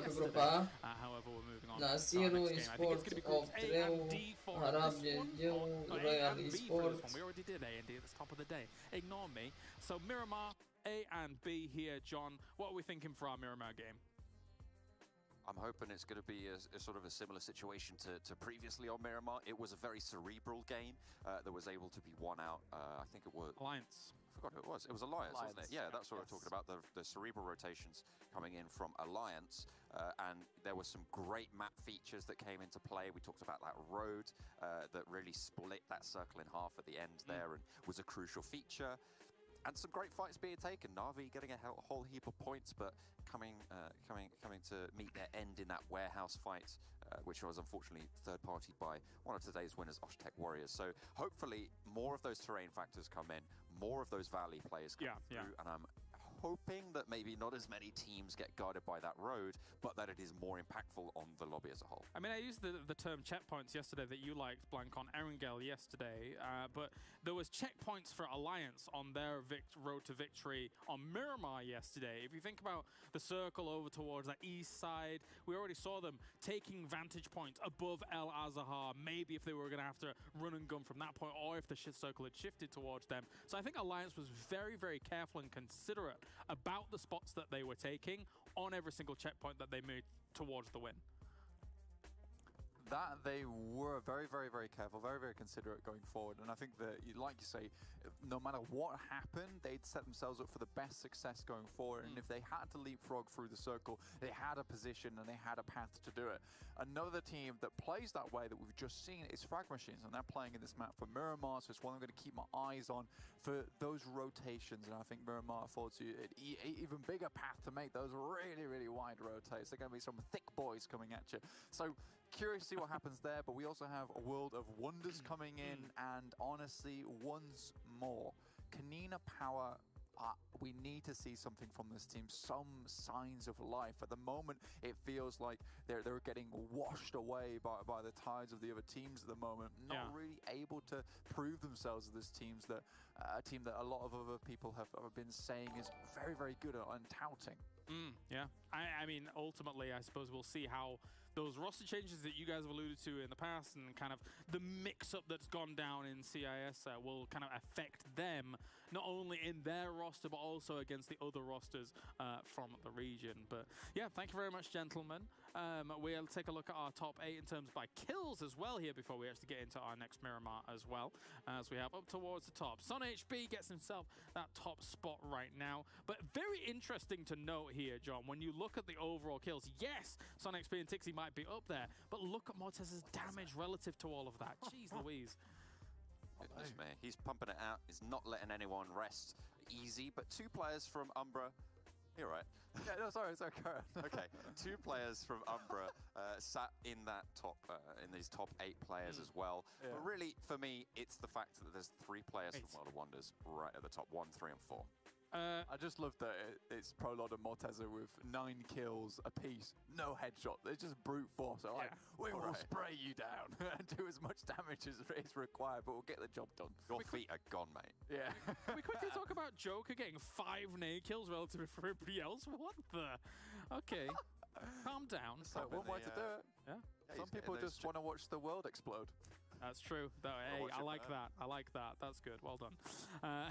So that is how our top players have been able to shape up here so far. And they've definitely been very, very, very standout when it comes to even their rosters as a whole. The guys that we've been talking about here as things continue on. Blank, what are your thoughts before we go into our Miramar here, aside from our checkpoints and alliance and all that stuff? Honestly, I've got a lot of thoughts. Whereas I would love to have seen that kill ranking for a little bit longer. There's so much to break down. I mean, the EMEA League is just so exciting, so fantastic. So I'm just very much looking forward to Miramar, and hopefully we can bring some more thoughts on the next desk. Next desk, blah. The next desk, yes. I'll do my little presentation things with the this is where this is going, this is where this is going. It's going to be good times. It's going to be good times. All right, well, thank you very much, gentlemen, here, and I'll send you off into the abyss, I suppose, here in a moment before we get into our commentators for our Miramar here in a few. And let's talk about as well Twitter as things are continuing here, and tweet at us as to what you think about these games so far. Use the hashtag EMEA League as well as @esports PUBGM. Make sure to tweet at us about these games so far, because to be perfectly honest, been very varied, been exciting to see how they have gone down so far. Maxman and Imperium being summoned once again. Imperium, we're here. Picardo is a thing. You're excited. I know you are. I was so tempted to turn around and say, yeah, I'm really looking forward to seeing drops in Podvosto, but yeah, Picado's here, and the interesting thing about Picado is that 2 teams are kind of on the opposite spectrum of the current leaderboard. Blaze at the very bottom of the standings and Kanina Power not doing too bad. They both drop in Picado, so I'm wondering, will we see Blaze change things up as they do try to finally kickstart their EMEA League run? Yeah, I mean, sometimes, Maxman, if you commit too much to those kinds of drops, it can significantly hamper you in a tournament like this. And as I said before, 50% of the teams are being cut before the league final. So it's a very, very brutal situation. Oh, he's muted. Damn. Unmute yourself. Okay, he's muted. Yeah, he is. Okay. That's fine. Don't worry. I don't know if he can even hear us, but yeah, it's something that is definitely really exciting to see. And of course, the adaptability and being ready to play in these games is going to be an important part. Yeah. Maxman, say yes. Yes. Perfect. I was muted indeed. There you go. But I said we're going to get a Thanos snap, but that one was not hurt, and it was a bad joke anyway, so we're good. Well, I saw the click, so I could only assume that. Okay, so you guess. Yeah. Don't worry, we got you covered. We got you covered. It's fine. All right, gentlemen. Well, I'm going to disappear, and you are going to talk about some Miramar for the Mirror Mania. We'll see you in a few, boys. There you go. Happy at least I'm not muted so we can actually talk about some stuff in Imperium. But like, Max. I pulled a John, my bad. But at least he didn't talk. No, I talked and I actually went all the way. So my level of commitment is level 1000. So I got to have a lot of respect on that end. But you know what? Going into this game, we did mention a lot of big teams. Canadian Power, they need to really step it up. They need to get some good results. I want to see if Frag Machine can maybe be the first team to actually, you know what, take themselves a back-to-back win. That is a really good point. Of course, it's a little bit harder because they're only playing 2 games per day, and it's not often that they are playing, you know, one game after another. But it's definitely exciting to see, and I hope they're riding high on the momentum of taking that last chicken dinner. Maybe just when they're all hyped up, they got himself the adrenaline going through their veins, so they might be able to get himself another great performance. But Miramar is over here. The unmuted casters will be bringing you the action, hopefully unmuted for the rest of the game.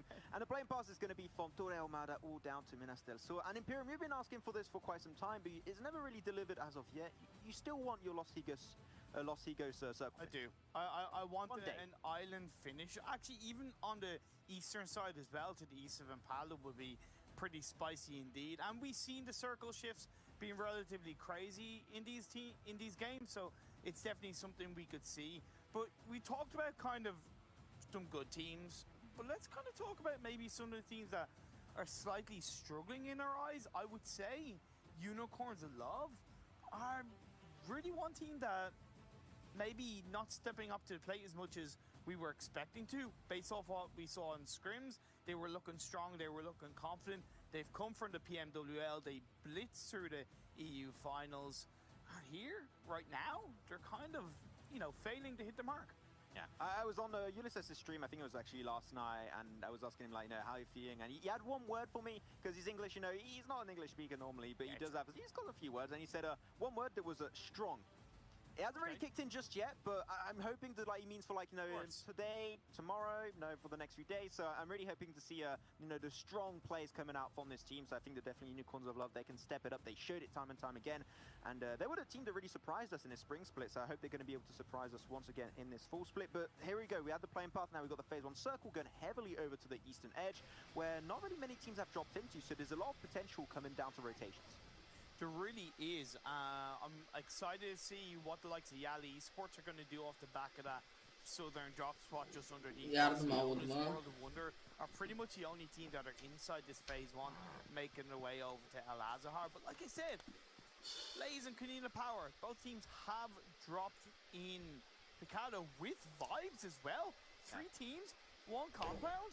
Hey, I told you Picado's a hotbed of action, and it is. Yeah, I was looking at like the minimap specifically, and I just saw there were 2 Grace. I thought it was the same team. I was like, that's what I thought. They had like an 8-player team. Like, no, actually, I think I might have to get some glasses very soon. But no, it is indeed 2 different teams. That can be a little bit confusing. I think definitely for Lazy Sports further down south in Picado's got the really good building in terms of scouting. That's going to be really good to just kind of get the information. Where are Canina Power? Where are Vibes? I think it could be great from all of that. But overall, I think that the team that's safest so far might just be roads and open sections, making it pretty hard actually for both squads around them to push this area. Well, what I liked about Vibes is that they push Canina Power out of that big building. It's normally where Canina Power go. So really, right now, Canina Power are working with a limited amount of loot. Now, if they can send 1 or 2 members across the road on the eastern side of that big building, it could definitely help them because they're not really compromised by Vibes or Blaze by going there. But if they do opt to go into the western side of the building, I think Vibes would be in a stronger point, and Blaze pick apart Canina Power. Right now, all they can do is wait. What we saw Vibe do normally also in the past is that they like to play on the rooftop of the arena. That's true. But unfortunately they can't do so because they've got players up north and down south. But unfortunately that rooftop play is not valid for them whatsoever until at least one of these teams or move or get eliminated in some way, shape or form. So that's something to keep in mind. But also you've got to see that La Cobriera is getting overwhelmed by 2 teams. You've got Punishers, you've got yourself the Force. They might have a little bit of a clash early on. La Cobriera is very similar to Los Units in a way where you can have easily way enough room for team fights to not really break out in that area. So other than that, really, we don't have hot drop, we don't have a fight Naciente del Patron. This is going to go for a very chill early game stage. Really is. You have 12-18 in Valdemar. That's going to give them a clean port of entryway into the circle, a little bit similar to Yali Esports. Hopefully, if they are a little bit aware of this and Yali do move further into the circle, which I expect will create more space.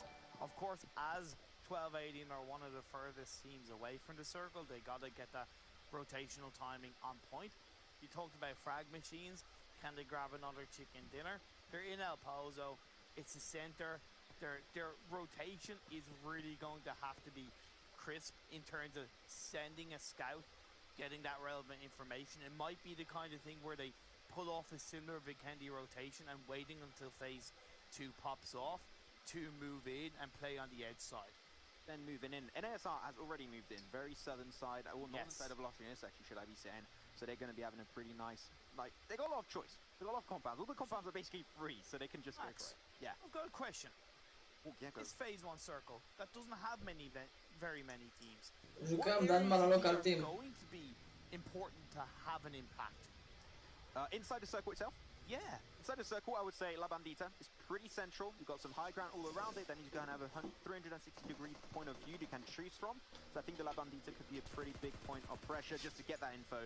As the Unicorns of Love going for their push to SWAT 69 from the back. They got themselves out in the open mid-rotation. But SWAT 69, unfortunately, no car next to them. They got themselves a bike. I think they're going to get on it and get away. But Unicorns of Love, will they allow that to happen? Looking up a grenade. They do need to let them get away for now. But my God, I think we're going to see the end of a couple of SWAT 69 players. Yep, it seemed like they were not going to allow that to happen. And Ulysses, there you go. That's what I want to see. Ulysses, strong. There you go. Get it in like that. Find himself a second knockdown. Also, SWAT 69 running for their sheer lives. But that is going to be 2 of their players normally confirmed or bleeding out to their doom. ALR Esports might have heard some of those shots, so we'll be aware of any teams coming in from the edge of the circle, like Unicorns of Love. So that could really help ALR Esports kind of maybe take a bit of an advantage. Unicorns of Love, they do rotate in this direction. We've seen them going to compound that they came from to get those 2 kills against MVP Gaming in the past and the PMCO. So I'm really not surprised that Unicorns of Love are sticking to what they know in the rotation. Oh, well, nu, dar nu mai am loc pentru că am prea mulți prieteni. Further down south into the open loving arms of Blaze Esports. Blaze will find himself that initial knockdown. NKR3 looking for just a little bit more vibe, going to try and buy some time. They're going to get himself one of their players from Mar onto the res. But really this is giving a lot of time for Blaze Esports to potentially initiate this breach, get himself a few frags, but they're taking a very slow approach. They are taking a very slow approach, and I always think that, I think it's slow and calculated because when it's inside those big red buildings, you're not really exactly sure of what's around the corner. What I worry for Blaze is that they're kind of separated 1-1-1-1. I'd like to see a bit more of a 2. Mamă, cum i-a pus-o aia, ești nebun. On the ledge there, just like a pie in the window, just cooling off, but this one is going to be heating you up. And that is going to be a great knockdown thrown over by Tron. And now they find himself their initial knockdown. They're going to use that as an advantage, as a pressure point to initiate and push inside this building. But they're still just raining down those grenades. Looks like they got infinite ammo on those nades, and they're just going for it. But you know what? That is great to see. They're taking control. They're being confident. They're still taking it so slow that that knockdown at the end is going to have almost no influence whatsoever. But talking about that vibe, just taking a fight. Gonzo from Kanina Power is going to get involved with that fight, finding Remon right away. And that's going to be 1 kill stolen away, potentially. Yeah, I think it was more the jam. Bit off more than they could chew rather than going a little bit too down south. They went for that 2. Nu am mai făcut alt plan. They're kind of being picked up by numai 1 avem atât. Deci sunt numai noi 4 atât. Lazy Sports kind of losing himself. They just hear footsteps left, right, like where the hell are they? And some smokes coming out, just adding to the confusion. These vibes, they're just going to try and chill there on top of the building. And slowly Blaze actually might be on the receiving end of this fight. Kanina Power, if they want to get themselves a few more knockdowns with some grenades, with some nice sprays coming out from Gonzo once again, they can think of overtaking this fight and dominating the Picardo area. And the main reason why I like Picardo is because the early fights are just so fun to watch unfold because you've got so many interesting action. You've got some high ground plays, you've got some low ground plays, you've got some big wide buildings with some long distance shots coming on through. So it really adds to the variety that you need to play around into this compound. It does beg the question though, is this really going to benefit the team? Frag. I'm all about picking up kills. Engine și Lex. But I think positioning in Miramar is so nu mai e Salazar cu noi, l-a dat afară. Coming into mid-late stages of the game. As we do see phase 2 pops up, it does go down south, staying on the eastern side. Those two little islands still in play, I will add, but otherwise, Impala is going to be pretty much a bit of a core focus for some of these teams inside the circle, because there's plenty of high ground area around it. Yeah, like the high ground position where Yalla Esport are is great, and NASR also been rewarded for their early rotation in the center circle, so I think that here in NASR, being proactive is definitely helping them out on the long run. But Canina Power, we saw them, they had to play on the rooftop of the arena because there was just no one up north of their location. They're using the information guys said earlier that unfortunately for them, Vibe 6 could not... Nu, vreau să Sebiu, n-am. They could allow themselves to pull off such... Suntem doar 4 atâta, echipa mea. Here Blaze just taking it. Pentru că nu este serios. În fine, hai să nu mai discutăm. Nu mai este în echipă. L-am dat afară. Normal, o neață. As well, 12-18 are rotating into circle from the south side. Oh, Asa, that was a really long grenade to chuck it towards Tron on the balcony, and Tron unfortunately should have known better. That's also Molly coming up, and it's going to cook him up perfectly. Tron will go down. Asa, that's one kill going over to Canina Power. Kill number 2, actually, as Gonzo did steal one away onto 5-6. But Blaze, like you said it, this team fight might not actually help the winning team. I think that this is a fight that's going on for so long. The circle's going to move against him in 10 seconds. Currently I'm seeing that Blaze, he's bought some more on the eastern edge of Picardo. They can maybe just find a car.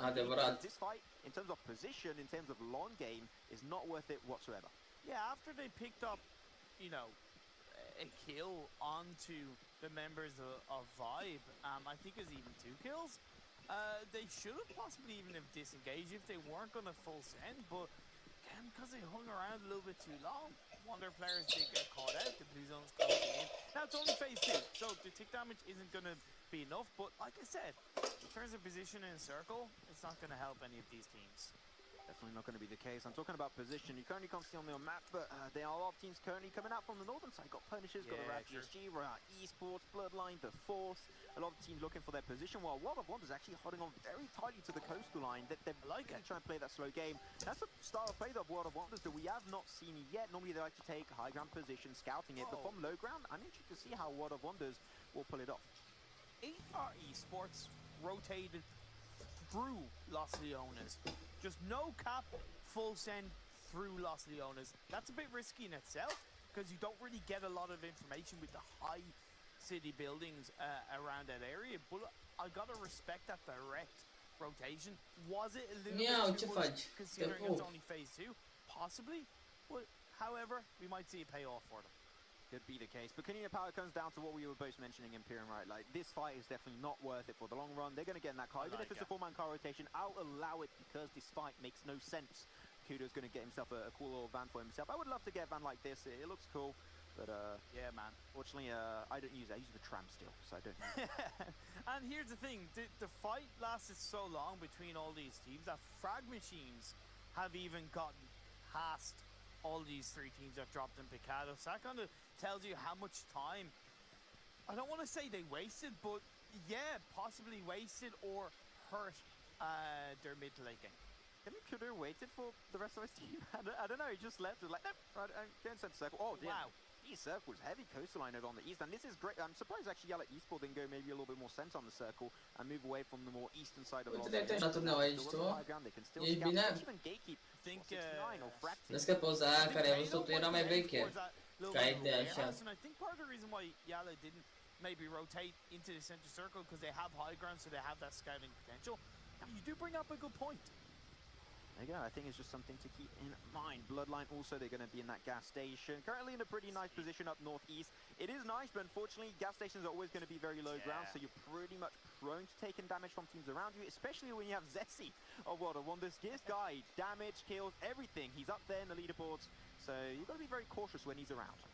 Yeah, that position by Bloodline, I think it's a little bit kind of risky based off the fact that disengaging away from that garage can be so much harder. Now we see Unicorns Alive under a little bit of pressure on that rotation. One member is knocked down, but might be able to execute that revive. Punishers up north also taking a few suppressing fires. They're looking for NASR. NASR, I think that still, they had a great position and a great rotation in the early game, but they just think that once they found their compound, they haven't moved an inch. They rotated on phase 1, and that's all they did. I want to see maybe a little bit more proactiveness coming into the mid game, because right now, if the circle keeps on shifting, north, south, east, west is not going to go in their favor, and they're going to be forced to rotate. But here it is also, Sun HP, World of Wonders, also another big guy on the leaderboard in terms of kills and damage. He's going to be popping it off and initiating that fight. This is Bloodline fighting Bazzi right off the bat. A clean angle from Sun HP really Cine pays dă-l? off, and they Bazzi în ochi. Bloodline Se had bate Bazzi Bloodline-ul. in that front line, right? Trying to create a little bit of space for the rest of his team. Kabbalah is also out in the open, but I want to see Aethys and Olin maybe being, I'm not going to say more aggressive, but you can peek a bit more heavily and shoot out a couple of shots to try and push back. Bazzi în nord. Because you're two man together and you got to create that space for Kabbalah. I mean, Keys and Enjoy 7, they both got high ground position. Bloodline, they know that they just can't take this fight head on. They got to try and be a little bit sneaky about it. If they got a car, I don't know if they have a car exactly, but normally close to their gas station, they should technically have one, because car spawns do tend to spawn pretty heavily around here. So something to also be having in mind. Kabahali, he's trying to really go for the wraparound, but unfortunately, because you've got that little valley area to get over to Enjoy 7, he just can't make use of that position. Only gathering more intel to Bloodline. Let's see if they can use it properly. I would also say that's possibly risky for World of Wonders, because they're allowing the likes of 12-18 to go a little bit closer to them on the south side of the circle, so we might see them being backstabbed, because let's be honest, they are out in the open. Unicorns of Love taking a fight towards Punishers. They were fighting from a distance earlier. Pocus, he's pushing his way forward versus MR4. Great spread from Pocus, explodes the car. That's going to be Punisher, losing one of their fair play. It's going to be 7 Reef. But now they're going to continue on this fight. 3v3 currently versus Punishers. And actually, no, not 3. There's going to be 3v1. God damn, I didn't see that so many of their players actually died early on. In the early stages. Doctor going to switch up weapons over to the M4, but a switch up is not going to be enough. Unicorns of Love picking up kill number 5, and we'll go for the 4-man race. Much better display by Unicorns of Love. The circle shifts down south once again, so 12-18 quickly find themselves in a bit more of a controlling area inside the circle, still up as a full squad. SWAT 69 also taking advantage, moving in from the south side, outside the circle. However, a lot of teams are fighting outside towards the blue zone. Yeah, mainly the northern side, which is normally not too prone to fighting, but how the circle's been shifting over to east, then further down south every single time is going to have a nice concentration of teams in that northern edge. Rab GSG, Evan Law, young Keanu Reeves knocked away. Rab GSG, she's trying to really find those knocks, potentially with some nades, pushing back the force. So much pressure down on these teams, the trade-off will be happening. But overall, the force currently split away from each other. They've got one of their players is actually on the more northern western side. Has got good high ground position. Rab GSG and you know that position is going to be their downfall. Bloodline eliminat. We also see Bloodline getting eliminated. I said that garage position was going to be risky, and they ended up getting taken out. I believe it was Royal Esports that came in on a bit of a third party. All the while, we do see Blaze and Clean Power once again getting close to each other. I've just been engulfed by that blue zone. Law and Zora both got knocked down. Ja I think that might just be the end. I think they might just spill the beans. I think he's got himself a few first aids. I think I saw some on my screen for a split second, so he might be able to survive for a pretty long period of time. But it's phase 4, that's when things get a little bit more tricky. And the Force, they knew to like, you know what, this fight is not worth it. They're doing a very similar approach to what we saw in Kanina Power moving away from Picardo in the early stage. So I think that that's just the Force understanding that the late game is a lot more important for them, and they do not see a lot of involvements to continue that. Dacă nu se știe, mă, nu era nicio greșeală. Movement by Yali Esports, I talked about them maybe scouting that warehouse play. That's exactly what they've done. So they've distanced themselves away from Frag Machines and AR Esports. Yeah, AR going to be the gatekeepers versus also Frag Machine, but Frag Machine actually got the high ground position on the tippity top of this mountain. Going to be looking on down upon them. Unicorns of Love switching from the fight. They got Punishers. Now they're going to be tending to put their focus over to NASR Esports. Down to only one player is going to be Ziad. He's smoked away, but no. Unicorns of Love already up to 10 kills on the Mirror game in 18 minutes. This is a huge performance for them. Stonks indeed. All the while, Royal Esports go down at the hands of World of Wonder. Some more space has been created for the Turkish side of World of Wonder. 12-18 do have the Force rotating close by to them, and Kanina Power taking shots towards AR Esports. I just saw Zessi of World of Wonders popping a kill feed, looking for a double kill. So Mamă, ce not a surprise for sure. Nope. As Kenya Power now looking to push up. They got one player on the backside, just bring some pressure from a distance, allowing also Black-White to go for the forefront, saying an extra 2 players with that 2-man car rotation. They're going to try and potentially get that high ground position. It's taking a little bit of a longer time to get on that high ground position, but on the long term... Mamă, dar ce bine trage ăla, du-te pula mea. On their side is huge, and Kanina Power overwhelming 8R Esports. Now that they eliminated one of their players, which is going to be Farang, you've got the high ground on the other players of 8R Esports. They're going to struggle to fight back. They also get third party from a distance. Kanina Power, sure, this fight might help them out on the short term, but on the long term, so many teams, especially the Nimeni în centrul zonei cu aia, deci tu. just might be the death of Kanina Power. Also, one team that I want to highlight is Blaze Esports on that rotation into the circle on the previous phase. It was risky, but after talking to their coach Koski, that's something they choose to do. If they feel like they can not enter the circle from the edge, they will full send it, but now they've got to make another move because the circle goes down south. Yeah, I think that how they were pulling off the fight of Kanina Power was clean, but the idea overall, like, it was not going to help for the short term, and they're struggling. Unicorns of Love and Yala will be raining absolute hell upon these two teams of AR Esports and Kanina Power. And Kanina Power, who want to see a big showing, that's what Blanks has been asking. He wants to see them get a good game now on this Miramar performance. So we'll see if they can pull that one through eventually. Talking now about highest damage dealer, Sandro of UDR, now old UDR could have been now Unicorns of Love. Not surprised, like Sandro, he's like one of the most aggressive players I've seen in this European lobby, so not surprised at all. Yeah, Unicorns of Love, finally waking up, so to speak, from their slumber, kicking things off. New org in the hands of Unicorns of Love, but of course they're looking to make the same strong plays. High kills for Sandro, 3 for useless, 2 for Pokers. Oh my god, they are looking so good. The Unicorns are popping off over here on Miramar. But Kanina Power, I said it was going to be a troublesome rotation. They're moving on downhill. Same for AR Esports. Unicorns of Love, they're going to use that opportunity. The absolute mayhem occurring on the western edge to find themselves a more central position. But Yala Esports, you've got to take seriously your role of gatekeepers. You've got to stop these teams get close to your warehouse. As Unicorns of Love, they're going to be initiating. They're going for the push. They find Anas right off the bat. Kill number 13, and they're looking for way more Imperial. They find themselves a second onto Kaito. Sandro running the competition over here on Miramar, but the sneaky potential Kanina Power could get involved, and third party this fight if they really want to do so. It's 19 still remain. Unicorns of Love, they lost Sandro, they lost Pocus. Ulysses, Nano going to be able to get himself up to 100 health. This is huge. But Yala Esports still has a 2-man team. They got Azzy, they got Peko, the man himself, old player of Scrim Farm. Or try and make a comeback for his team. But so far, Unicorns of Love are going to take the slow approach, and this is the opportunity to strike for Yala Esports while they're pulling off the reses. Oh, the vehicles are burning out. The revives are coming through. It's one player left standing, and that's the end of them. What? The nade of Azzy is huge. Yala Esports, I thought they were struggling to hold on strong, but you know what? World of Wonder. Ce grenada, da, ce grenada și-a luat pe World of Wonders, you mentioned it, Zessi, the man, the myth, the legend himself is going to be joining up on this fight versus Yala Esports as they try salut. Oh, Yala Esports are thinking, do we not catch a break, guys? Come on, give us a chance. And Zessi may be realizing it's not worth taking that fight. Threw out a couple of shots, but then Keys from behind gets that bait off and gets it knocked down onto Azzy. Salut, Robert, salut. Gets it done. Yala Esports, they're still barely in the circle, so they're going to be able to hold on to it, just heal up from their wounds, get Yala back. World of Wonders don't want to be involved with that one. They don't want to give too much to the side of Yala Esports. AR Esports are down to 1 player. It's going to be Vampire. Enjoy 7 will put the nail in their coffin. That's the end for them. Now Yala Esports, they saw the shot from a distance. They're going to go for the res on Azzy, also giving a lot of extra time for World of Wonders, but World of Wonders seem like they don't want to do anything with that. They're going to go for the push onto Yala. Max, World of Wonders pushed that fight before the circle popped up. They are so confident and they want to win this Miramar game, but has that push stopped them in their tracks because teams like the Force, Blaze, 12-18 and Frag Machines maybe start to gain more of a control in this circle? I mean, World of Wonders, we said it game 1 yesterday. They did have the circle, they had the high ground, the circle and the teams came to them and they just picked it up. All the kills were served on the silver platter. Here they're creating their own luck, they're creating their own opportunities and they're taking full control of this game. This is what I wanted to see from World of Wonders, to show me, to prove to me that they can be consistent over every single map, over every single game.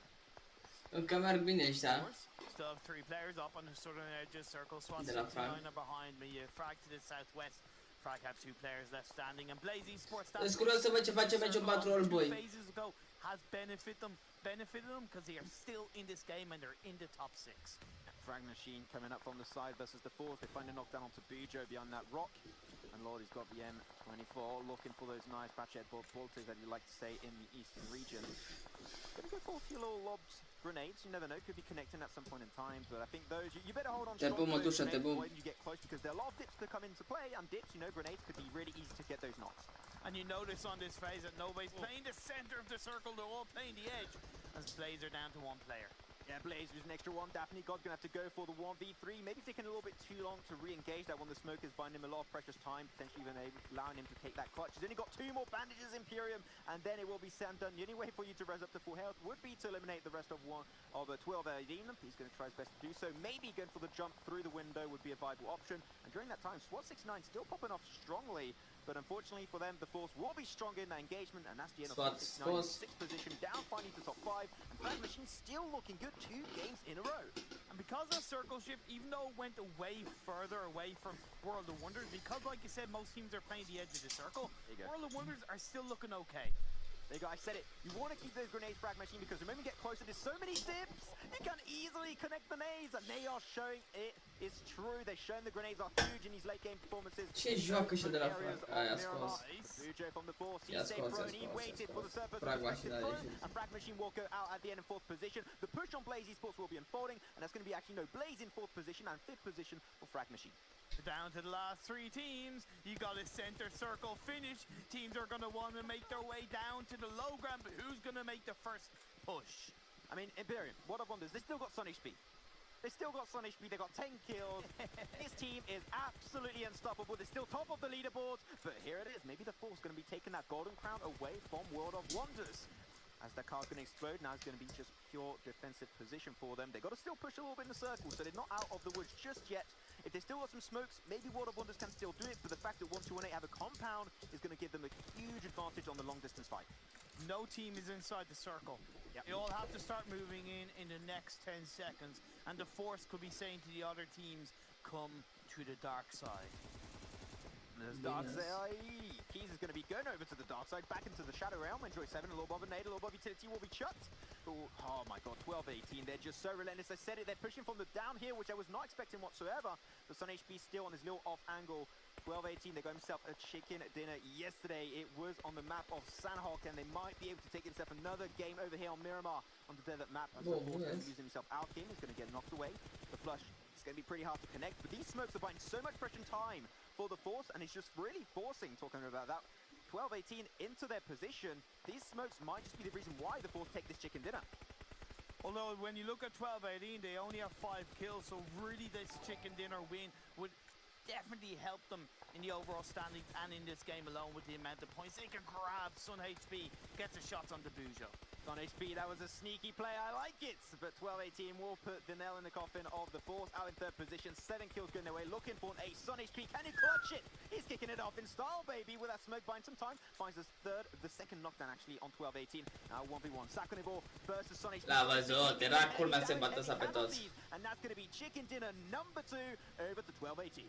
1218, another CIS win on the board in the EMEA League. Cleanly executed. They got the squad wide on the Blaze at the perfect time. The final circles were more on the edge because of that low ground center, so that kind of did benefit them. And then World of Wonder, hey, it was such a great game for them.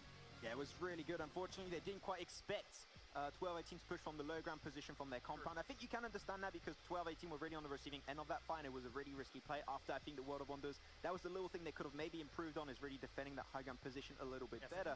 But at the end of the day, 1218, they took control, and they're the only team now with 2 chicken dinners in the EMEA League. I mean, they're showing off in really good style. CIS domination is still unfolding. And let's be fair, like, even though we've had 7 games, it's only like 4 games for each of these teams after this last game today, so they've gotten 2 chicken dinners out of the 4 games. Yeah, that's good return of investment.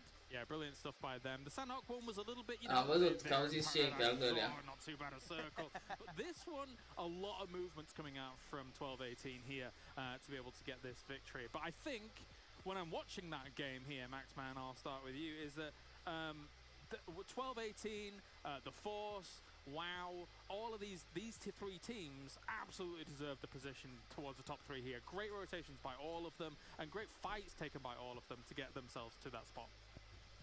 I think they did really good. Like, the high ground position of World of Wonders was huge, especially the Force buying so much valuable time with that line of smokes. Really stopped 12-18 to take that pressure on these teams. So I think overall, they both played, like, all 3 teams actually played to their strength, and I think they used the position properly. But it's PUBG Mobile. There has to be one team taking the win eventually. That's right. Thank you very much, gents. I'm going to send you off for our final game of Erangel afterwards. And now bring on our analysis boys. We got John and Blank joining me here. What's up, bro? I'm good. How about you? Throughout that game. Look, he's happy, he's hype, it's fine. Everything. Gentlemen, all of it.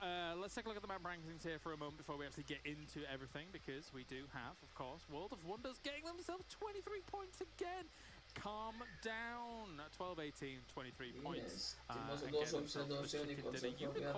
Unicorns of 14 kills. John.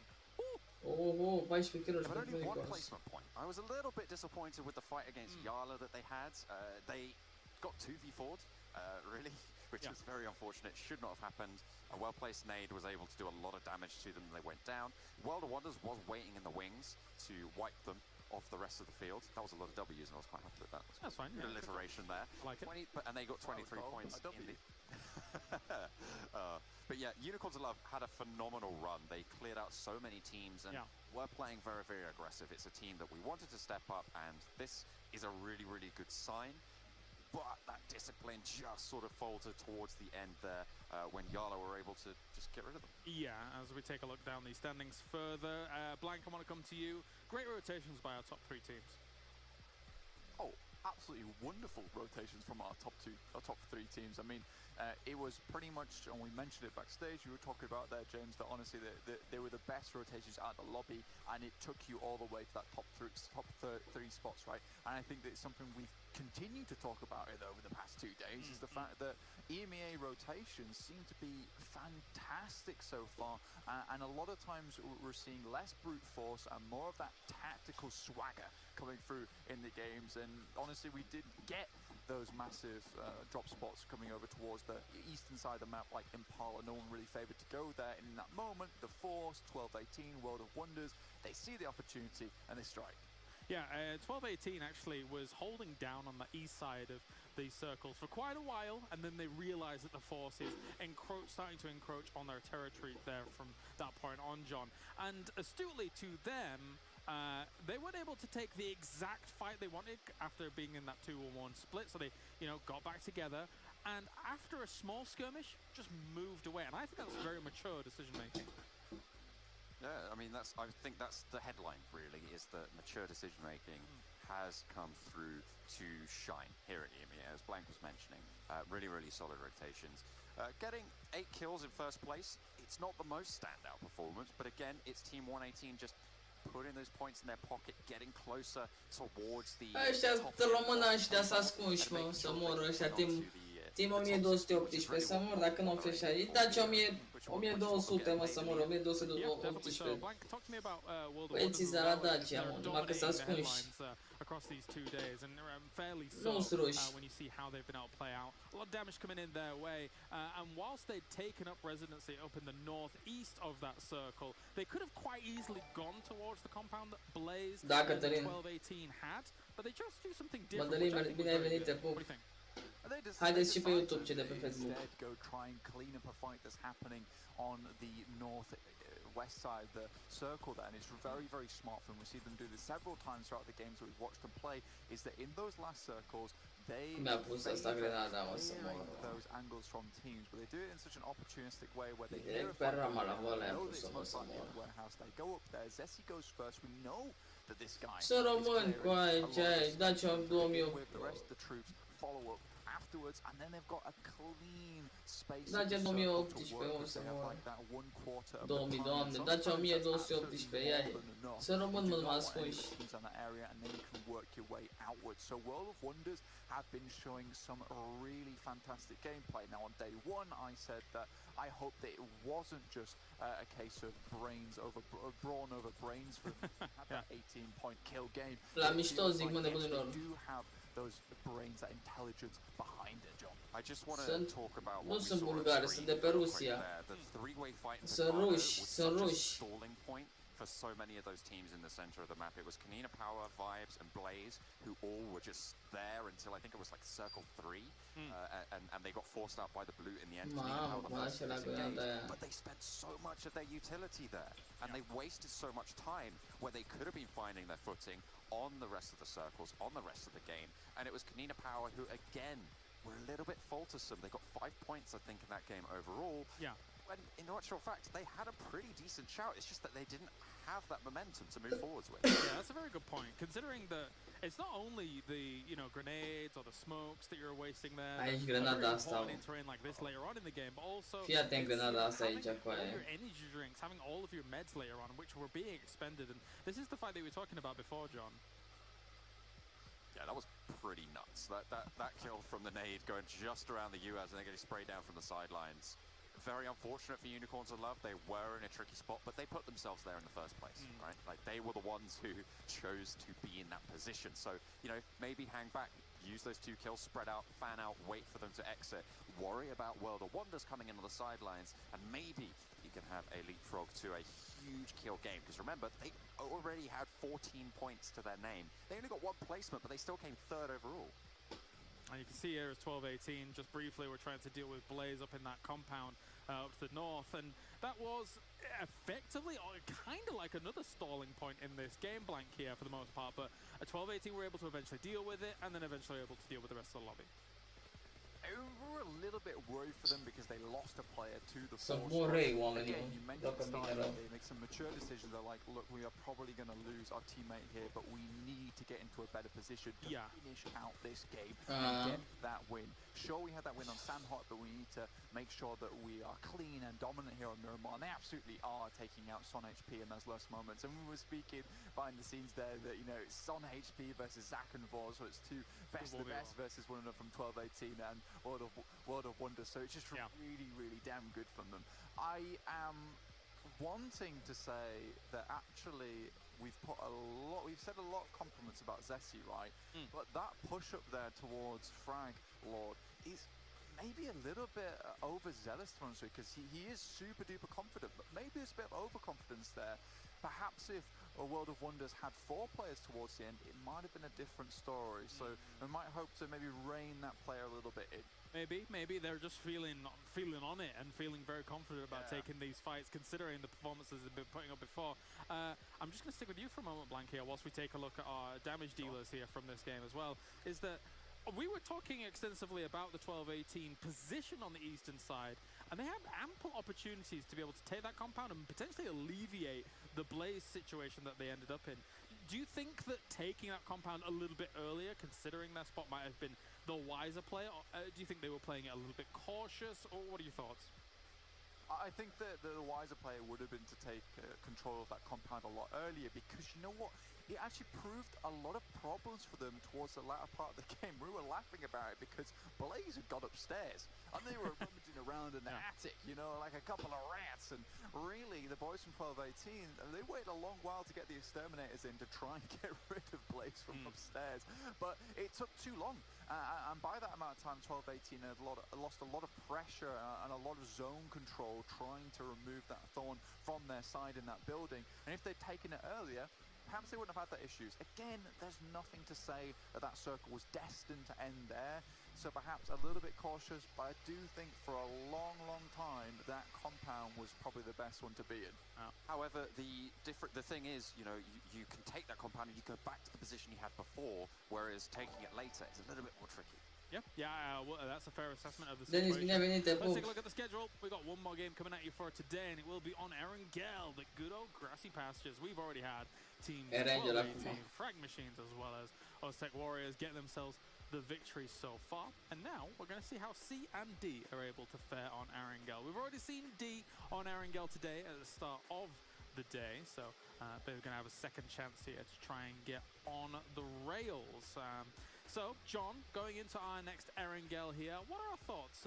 Maybe based even on Nice the previous Erangel. headquarters, My thoughts fast are pay, Navi, every single time. I mean, I'm a big fan of how they play. Timon Brada, What we Monster talked și about Polar at the Race. start of the day is Grupa C și the grupa D difference și between noi. proactive and slightly Deci more passive positioning on those rotates. Grupa D, unde e Goxentul, Aliansul, Goxent, Iraq Elite, Last Game, Natus Viser, echipa lor băia să ce face de Snipers, Marines Force.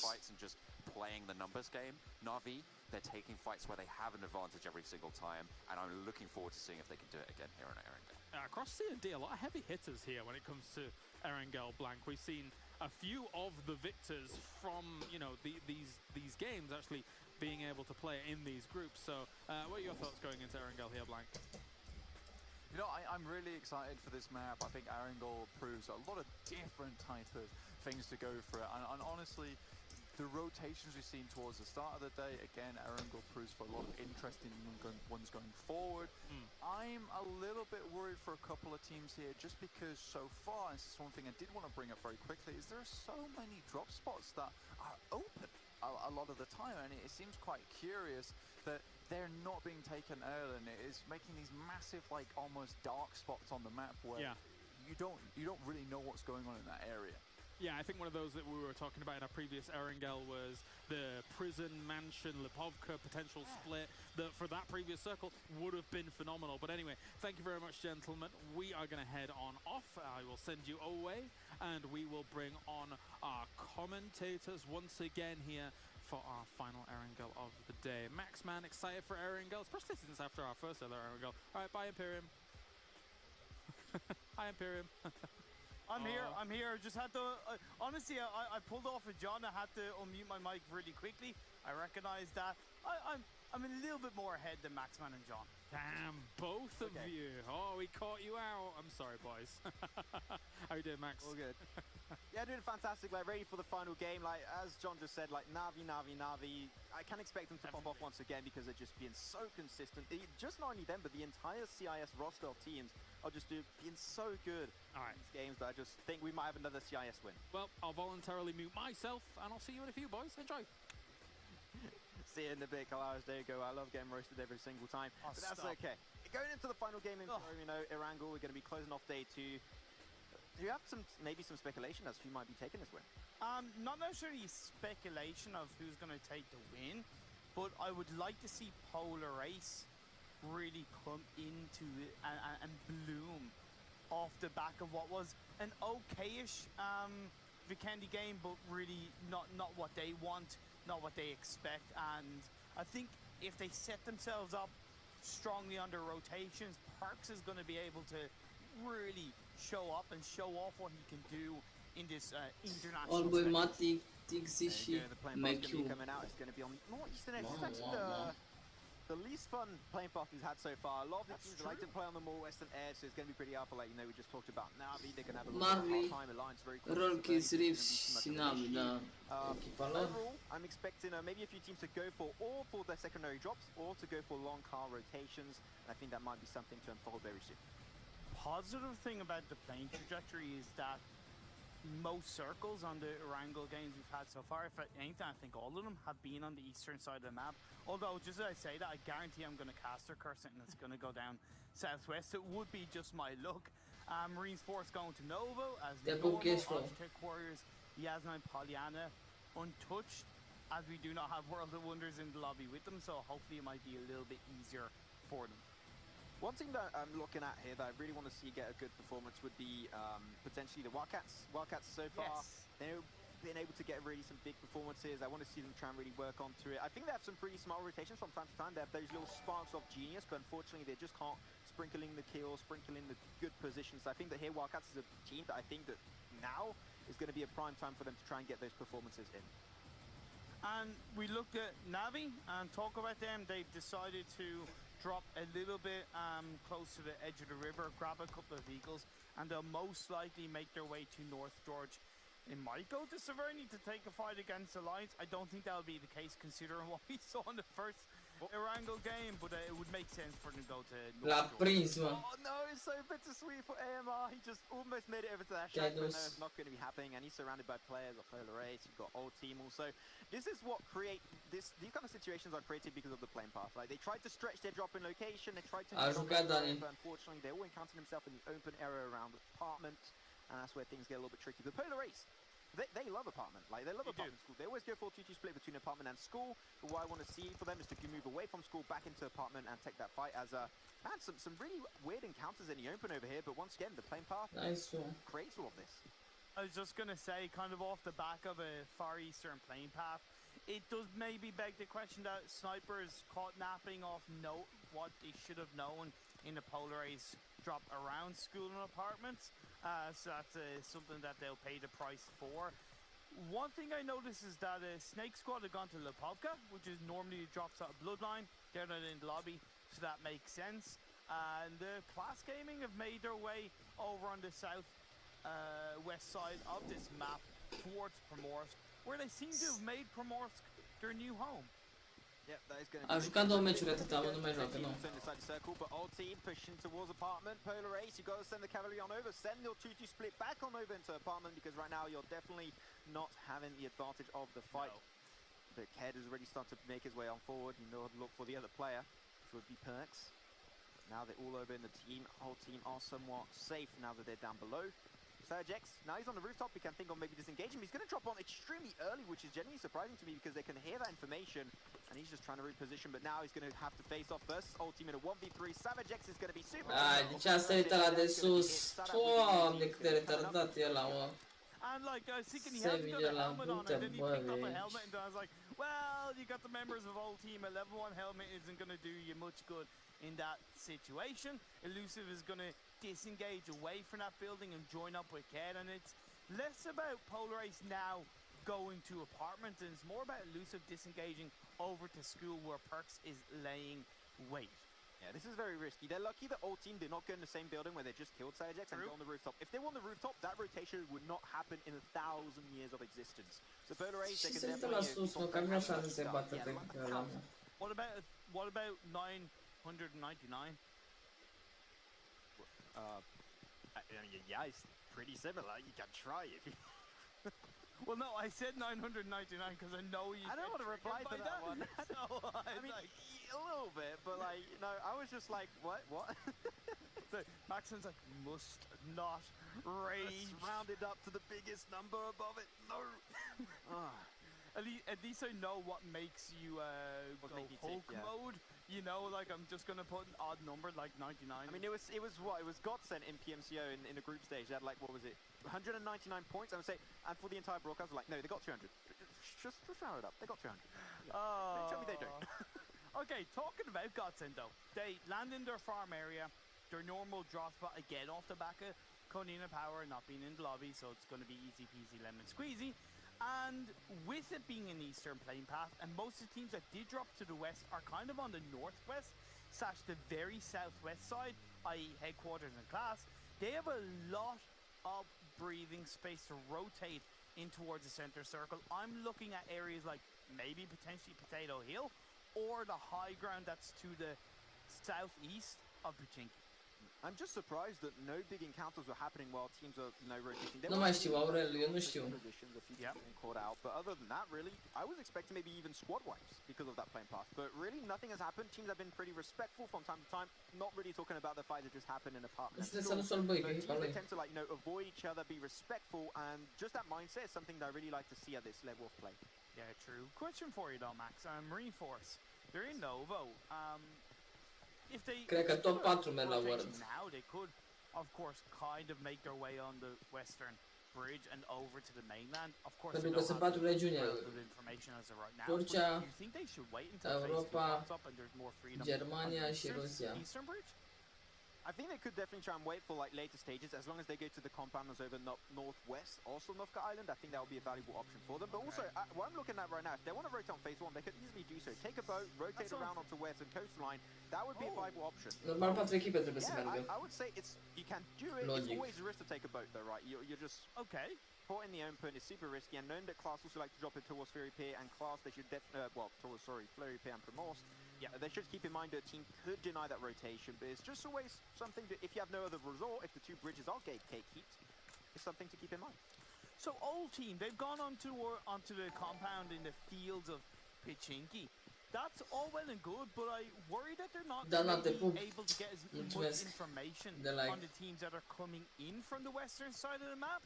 I know they're a bit more protected from them, but it does worry me because information can equal to power when you get into phase 2 or phase 3. So they might not be able to do that much come those phases.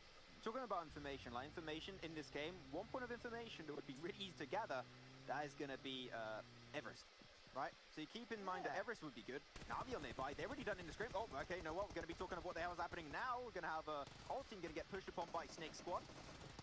Next one going to lose their first player. That's going to be Boycast. See you later to Alligator.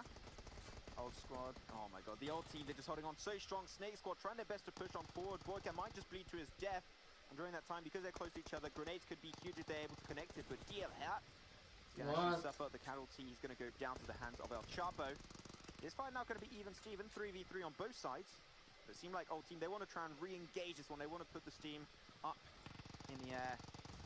Even trying to spray it from a distance. They're going to find himself potentially one extra player. The car's going to be exploding. Not going to find any damage on Ult Team whatsoever. The Snake Squad, I said it, they're in a position where Ult Team could go for nades. Do they not have any grenades? It would be such a nice way Fotbolistun este calificată niciunde. Instantly, Melshot going to try and do a similar Că nu s-au calificat, mai e ca înainte. This is a big surprise, but Desha's going to try and re-engage it, walk upstairs, we go straight back down from the window.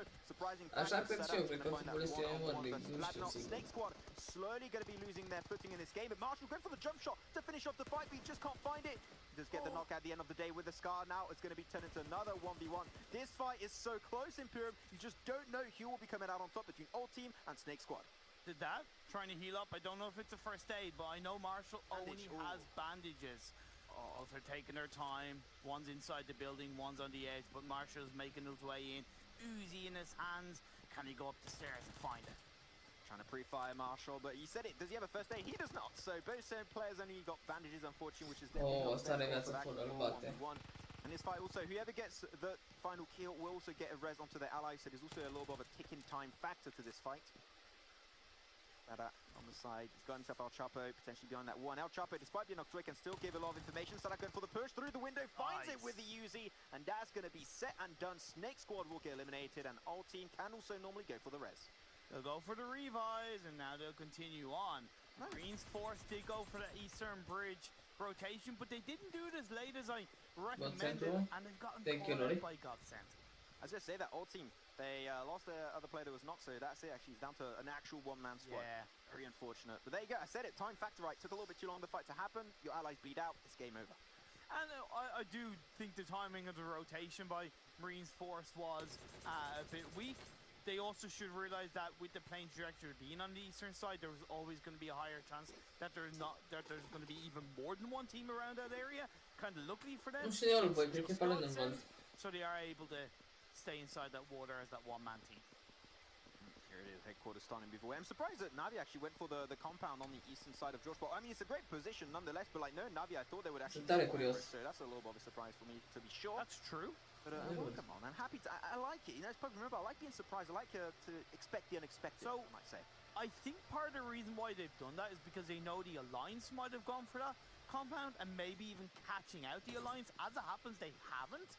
And they are still able to get a relevant amount of information from that compound. They're able to look up towards Everest. They're able to look down the south of Everest. And that information could be more powerful. Plus, if the circle on phase 2 does shift up north, it could favor them.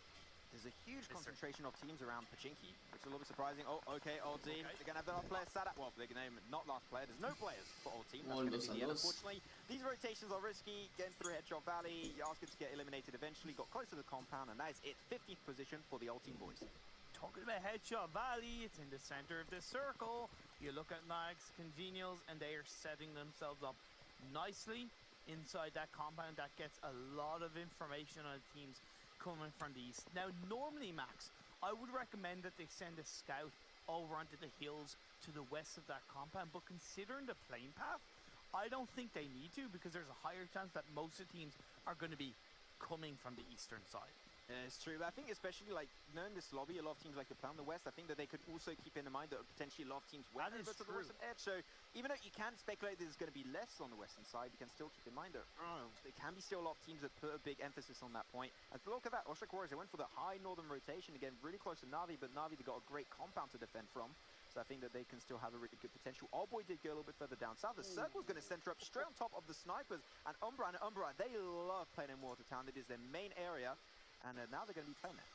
Now, do fast-paced Wildcats go into Rawsock? In my opinion, yeah, but stay on the western side of it so you are better equipped to have information on the open area towards Watertown where you can catch some teams out. And then Godsend, they could easily go onto the compound that's in between School and Pachinki and get that relevant information on Headshot Valley. Yeah. Iraqi Elite going to spot towards Pachinki on the chapel headquarters, but headquarters, their position is not quite in circle, and so that will also be the case of Iraqi Elite, so they've got to push on forward. Alliance actually going to be pushing into Rozhok, very close to the Wildcats, which I do like. I think that Wizards kind of circle shifts. Alliance, they didn't want to really get pressured by the blue zone, and they didn't want to get shot by teams down south on Rozhok, so I do think that's a really good early call from Alliance. I love it. I love it. Yeah, it's great call. They pulled that call earlier than fast-paced Wildcats, and they were further away. That was fantastically done. Yeah, there you go. Now over to headquarters. As I said, they got to try and think of rotating away, but unfortunately, Umbra down below got next Congenials with the compound down below, got even Pony Ray. So really, whatever headquarters decide to do, is the chance of them encountering a team along the way is going to be pretty high. I would say about like 67.5% chance. That's quite accurate indeed. Very specific, I know. I know.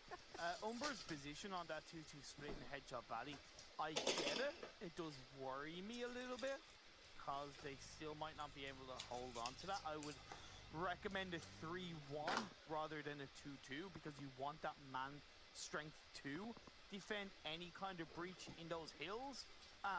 However, the 2-2 might protect them should they get grenaded on those gifts. So it's interesting how it's going to pan out for Umbra.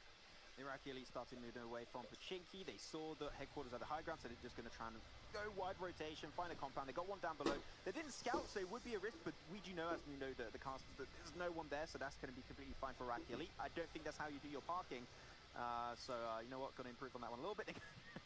Okay, just... okay. No, yeah, but here's the thing. That's a genuine thing they want to do because vehicles are so important. They did want to free up that vehicle. It means that they have 4 vehicles to play around, especially considering that the circle is heading towards Headshot Valley, which is going to make those cars so much more important.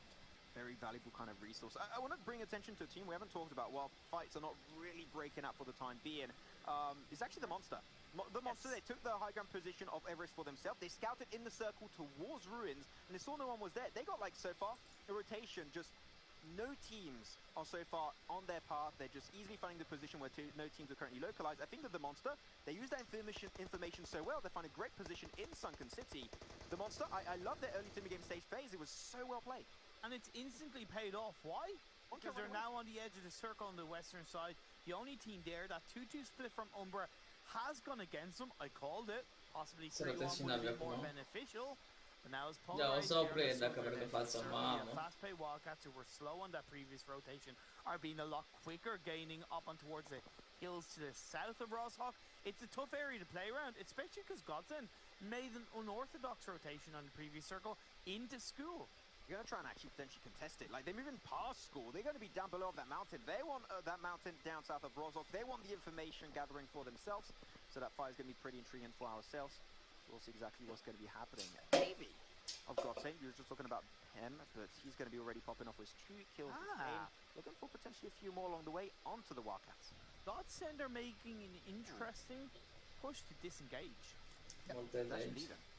I respect that. They knew they didn't have the high ground, but Class Game, they're actually thinking of getting a piece of this one. They had the second position a little bit earlier in the tournament, and I want to see them perform. Their team that I've been hyping up, I think that they have the potential. They did extremely well in the scrims on a really consistent basis. They're kind of meeting up potentially their doom as Selling more go down. Silas and Rage, you know that rotating late away from this location of ruins will be extremely hard. Umbra caught out napping by next Congenials. They're going to find himself a double knockdown. They're going to go for the double kill. That is going to be it. They already lost Prelude earlier. That means that Umbra only down to 1 player inside the circle itself. Yeah, that's going to make it a lot harder for them to pick up any kills, and hopefully PRZ can just lay low, survive. You see the fight between Polar Ace and Headquarters. It's going to be ID7 taken out, powerful taken out. Just 2 players left standing for Headquarters. This was the underlying issue I had with Headquarters rotating way too late away from Picardo. Now Picardo, well, there you go. I also got Picardo in my mind coming away from the team. That's a little bit of a risk, and they will pay the price, but Na'Vi, the Golden Boys of CIS, they are going to be caught also in the open side of Headshot Valley, and they're going to suffer the unknown wrath of Polar Ace. And this is a tricky position. Polar Ace really turning this compound into a huge kill machine. Yeah, and I think it kind of makes sense because it comes to a point where playing the edge of the circle in this kind of surrounding with the Headshot Valley can be more beneficial because teams are going to be a bit cautious and you might be able to catch them out. Now, Oracular are in their sight lines. Elusive is knocked down. Ted has to try and create the space for the revive to be pulled off. Yeah, Polar Ace having 2 of their players potentially knocked out, so that's going to be a little scary for them. We've seen Headquarters look able to find himself Perts. Oh, this is maybe the comeback, but unfortunately he's going to be knocked away right after. Ked going for the long-distance spray will confirm that kill. Overall, Polar Ace maybe taking a little bit too long, and now Salah of Oracular is going to take that 1v1. The spray does not connect for Ked, unfortunately, and Oracular looking for their 3rd kill. Yeah, it's still overall a solid game for Polar Ace. Not what I would like to see, but they can at least take the strengths from that performance and carry on over the next couple of days. Oh, Tigsy, he's just cruising on by. He knows he has no chance. He tries his best, but that is not going to be working out. Tigsy going to be going down, and so will the hopes and dreams of Natos Vincere on this 4th and final game of the day. But, you know, it was going to happen eventually. The fact is, flat terrain, if you delay your rotation, is going to be super tricky. You try to go center circle, but everyone's on the outskirts. It's so hard to breach and puncture the circle now. Yeah, there's so much space that the timing of the rotation based on how the next circle goes is going to be so important, but it shifts off over onto the northeast. Fast play Wildcats, you said you wanted a strong performance from them. Could it be the game where they do you justice? I hope so. We'll have to wait and see. But like now, Godsent, he said it, they're close to score earlier. They might think of taking this one. Classy knew that they could not make it through because of just the monster. There was Next Congenials on the side of the circle on the west. It was going to be an extremely tricky one at the end of the day for them, so I'm not surprised that Class do eliminate themselves in 12th.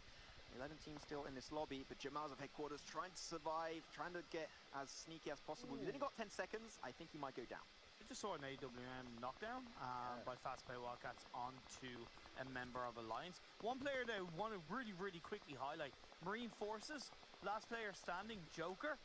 How the hell did he get from the water of Military Island on the eastern side all the way to that river? I have no clue. We might see him fight very soon. Actually, he's going to be very close to Object Warriors.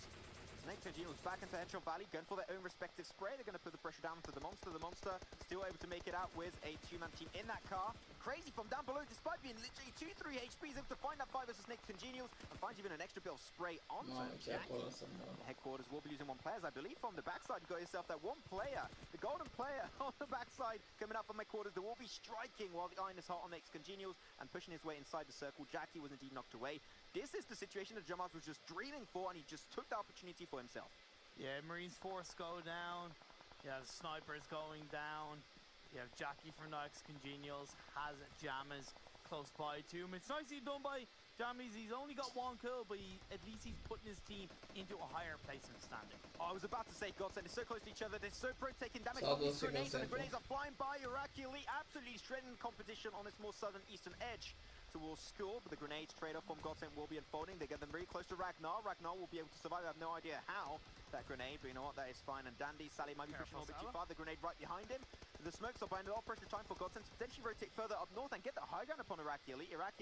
I gotta say, maybe you've got to go a little bit more aggressive on taking that high ground position, but if they do so, Wildcats will get involved. It's such a tricky fight. No one is enjoying this time, as Godsend, Marley gonna get knocked away also on their side. The Oracular slowly gonna be losing the edge on this engagement. Ragnar, Ali, and Hamko still alive, but Godsend, they are down to 1, and it's gonna be so hard, and that is gonna be it. Seal their fate. Godsend out in 6th position, but still, got the Wildcats. They are raining absolute hell upon this team of Iraqi Elite. Yeah, he said it was going to be tricky for Godsend. It was indeed. Maybe they should have been a bit more proactive and controlling before Iraqi Elite made their way towards them. And now Next Congenials, 2 players up, looking towards Iraqi Elite. So are Fast Play Wildcats. But Alliance now have the circle because it shifts up north. Yeah, I really thought the Iraqi Elite, they had to go for the high ground, but the fact that like Wildcats are just so proactive on those shots, really just so aggressive, gives no room for mistakes for Iraqi Elite. Iraqi Elite, the only way to do so is to rotate with the car. If they did it by foot, that will be the end of their venture on this fourth and final game of the day. Go on to the next Congenials. They had two players die early in the game into Headshot Valley. Pittersvit inside of that dip. He's going to go for the last second. Oh, no. First aid kit is going to get spotted away. No, he will not. He won't get the first aid. Going to get back up. But here it is. Hamco with a silencer on that AKM. Will get that kill. Kill number 8 to Iraqi Elite. This is their showdown in Imperium. They are popping off. The Ostrich Warriors, they hear the shots. They want to go for third party. They got 8 kills also for themselves. The spray onto Ali will be coming out. Hamco is going to go down also. Iraqi Elite down to only 1 player. This might just be the end for them. Oztec Warriors looking to get another strong game and finish their day 2 with another strong performance. Yeah, unfortunately for Iraqi Elite, that is not going to be a chicken dinner. Still really good show and a lot of kills going their way. That was a big stonker performance. But Alliance Imperium, Alliance, everyone in the lobby forgot about them. Even I forgot about them. And you know what? That's a really good show that they've been playing passive and sneakily getting that circle back in their favor. Alliance being the big brain boys of this game. They also got a few compounds to play around, while all the other teams in this lobby potentially going to have to go downhill to their position. But this Grim, unfortunately, too far forward, will get naded up by the Wildcats. And I was thinking, Wildcats, they had the high ground. Max, and they only had 1 kill. Is that calculated? Yes, I think it's going to work. But now they've got to pick up the kills before Oztec Warriors go in on them.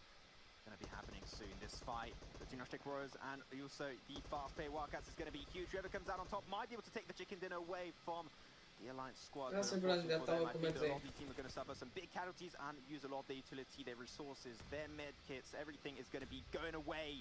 And Moss is just there. Vai, ce l'ha bombardata la mamma, ci dai a grenade tutte in plan. Be the case. Groza, not with a Groza, but indeed with a barrel, going to get that kill confirmed. 13 kills so strong Imperium in this game. I'm really enjoying every single second of their performances and might be able to get himself their first chicken dinner in this game. Fast-paced Wildcats, they bit off more than they could chew. They separated too much, went for that 2-2 split, and they paid the price. But now you got 2 teams surrounding them. They're on the edge of the circle, open road, pretty much in front of them. I'm surprised the Alliance were able to actually get that res by pushing forward, but they had that little bit of a dip in front of the road, just giving them extra coverage to go for the res. So that was still really good timing for them. Oztec Warriors looking on the horizon for a few players running in the open, but unfortunately they will not be able to find anything. The circle was about to close off perfectly. Sword and Ketch will be the 2 players trying to make the undoing of Alliance, but no, the grenades are flying by. Groza's going to go down to the DP, 28 shots of headache. And Groza's taking damage of the blue zone, but Lars has got the little heal position. Might be able to get the res. Can he get it? I think he has actually got the res onto Groza, unfolding so far. But Alliance, they want to take more control. They're going for the push. Sword with the Groza is going to be taken down by Alliance. Alliance getting himself an extra kill. They know where Ketch is. They know he's right behind that shack. They have all the information that they need and require. But while that time, Oztec Warriors trying to be the sneaky devils they are. They're going to try and take the center circle for themselves. I love this position. Such a good idea coming out from Oztec Warriors. But this Grim, he's in nade range. He's going to truck it over. He's in molly range. That's going to be a great grenade from this Grim. Alliance really popping off, trying to reclaim their path control in the circle while eliminating 1 player of Oztec Warriors. Alliance, they knew that once they can take out this side of fast-paced Wildcats, they can control this circle, they can control this finish and grab this chicken dinner. Said it, they were able to get the res on that fallen player. Oztec Warriors back as a Lasciamo acolo pe Hero Shallow cu 2. The moment he moves away from that shack, it will be game over. It's a little bit of a little window. He can maybe chuck that grenade through. Unfortunately, will not be able to put that one in. No bullseye for them. Alliance going to lose himself. Sunrise right off the bat. This is a battle for second position between Oztec Warriors and the Wildcats. Why? Entry point, and this can find Păi de ce, Andreea? and right after Care that, motivul? with a knockdown onto Groza, they find it. They're locking them down. They're on absolute rampage. Alliance looking for their second chicken dinner, trying to pull off a 12-18 for themselves. The CIS domination continues. Imperium with this 4th game. And they might he's got 8 first 8 kits. No sharing, my friend, whatsoever. Baruna's going to go for the final kill. Nice spray from last, but unfortunately that's going to be it. And Alliance taking their second chicken dinner. The plays in the northern side of Rostock were clean, and overall they take themselves another win. Absolutely incredibly played by both sides in this game, and really Alliance played that end game absolutely perfectly. It was well executed overall, and yeah, absolutely bang on game. Absolutely bang on game. I still got to say, huge, and I mean huge amount of respect coming out to Oshtek Warriors. They tried their sneaky play. They still had 3 players up and running. They tried to send on 1 forward inside the circle itself, but then it was just such a tricky play at the end of the day. I gotta say, respect still for giving it a try, but unfortunately Alliance were just too good on their shots. And Alliance still, like the Rampage, I didn't really see exactly how many kills they got because they were super sneaky the entire time. Didn't take too many fights inside Rozhok itself, and the fact that they did go for super early rotation up in the northern side of Rozhok, while no one was ready to deny that rotation to hold on to the bridge around Rozhok itself, really rewarded them with like one of the most dominant endgame finishes I've seen so far from this team. And they're so sneaky. They did exactly the same thing kind of thing on Miramar. They avoided teams in the early stage and they took themselves a great finish. Overall, congratulations to Alliance. Once again, continuing the CIS team wins. There you go. Seems like going to get Imperium with us very soon, but that's okay. But overall, great game for it, and we still have ourselves 4 games played today, and I just can't wait to see exactly what's going to be unfolding tomorrow, because today's been action-packed for damn sure. Frag Machine able to take himself a win, Oshtek Warriors, and also 1218. Oshtek Warriors almost able to take themselves a second chicken dinner in this final game of the day, but at the end of the day, it's going to be a second spot for them. Yeah, absolutely. Overall, well executed in the end for Alliance, and great games indeed to end the day. There you go. Great way to end the day. Yeah, absolutely. Great stuff. Maxman, I think you broke down very, very well when it comes to their kind of the rotations, avoiding some of the fights where they may be, and that's how it's going to go. Thank you very much, gentlemen. I will see you tomorrow for more video games. Sure, We're gaming. Let's get our experts on the broadcast as well here, as we've got John and Blank, not muted, although slightly to the side. What are you doing? Why is there that left lean? Don't worry about it. It's fine. Love that, love that final game. Love the final circle. It was a little bit tense around the road. The circle went to Alliance in the end, so I think they were able to win it out.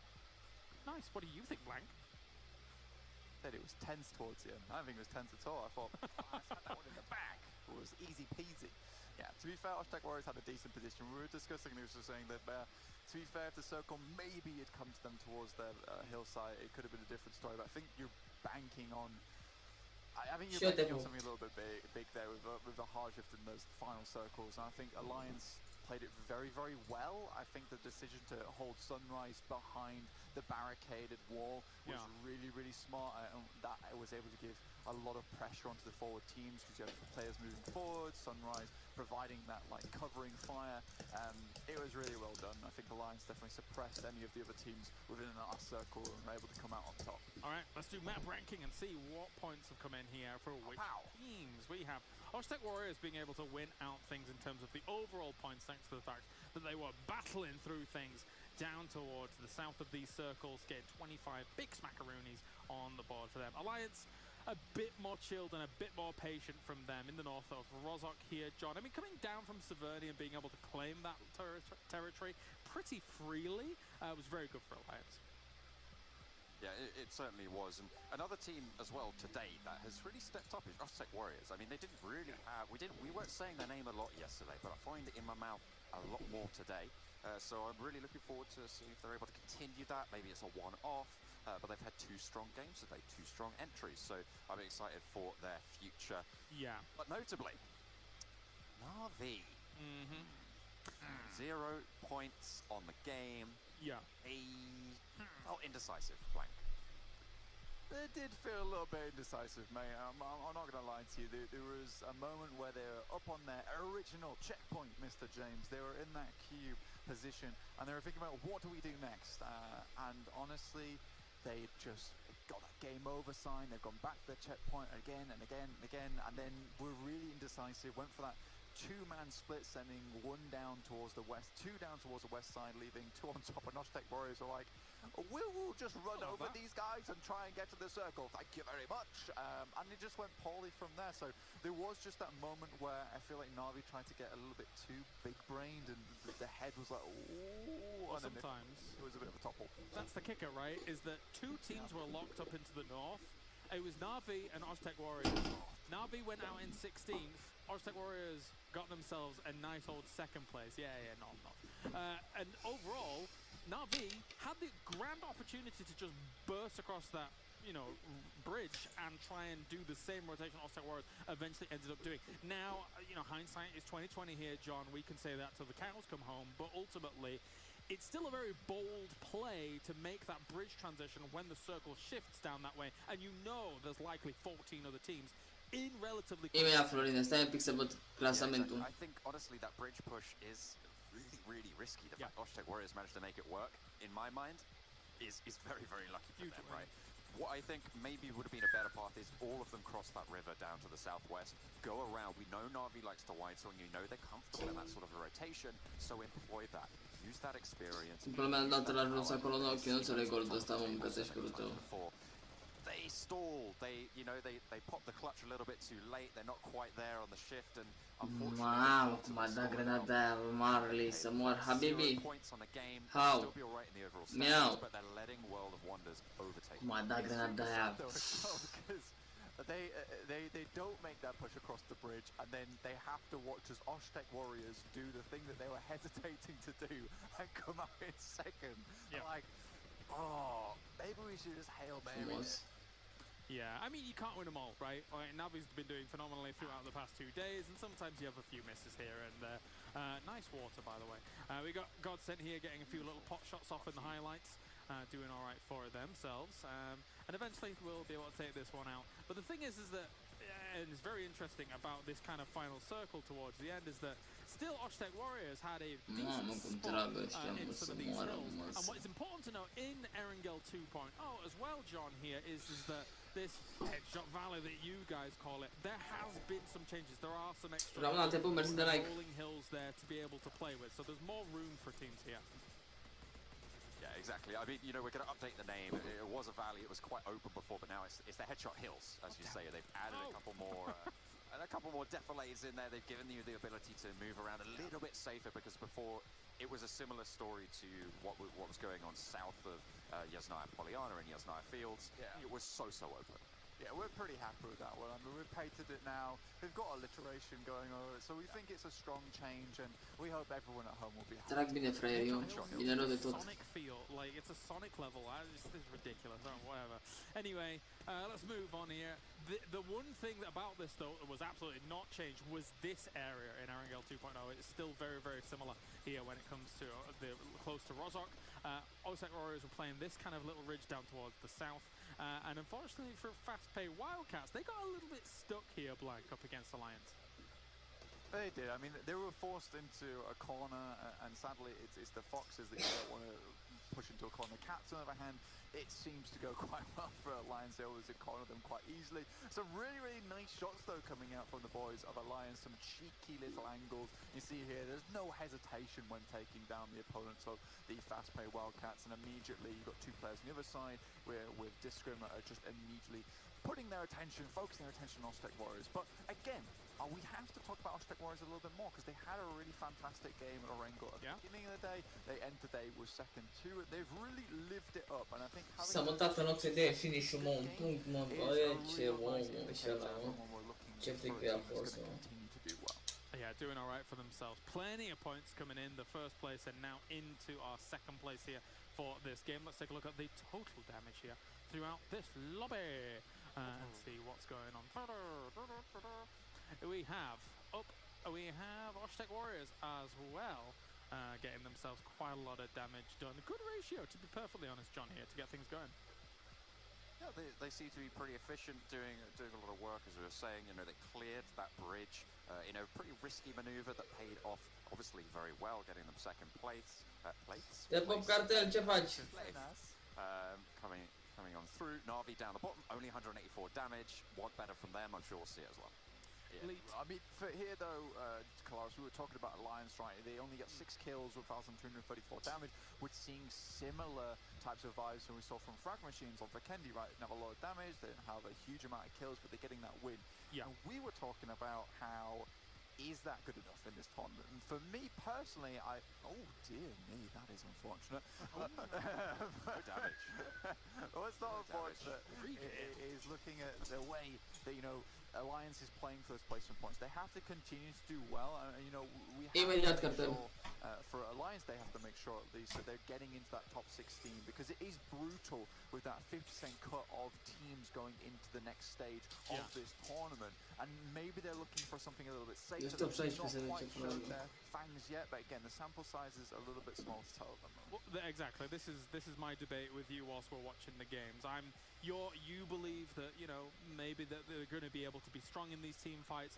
I'm yet to see huge opportunities for them to show their power in these team fights. So I want to see more from them personally when it comes to that, because the rotation skills, fantastic, really, really good stuff here. Very calculated, very crisp.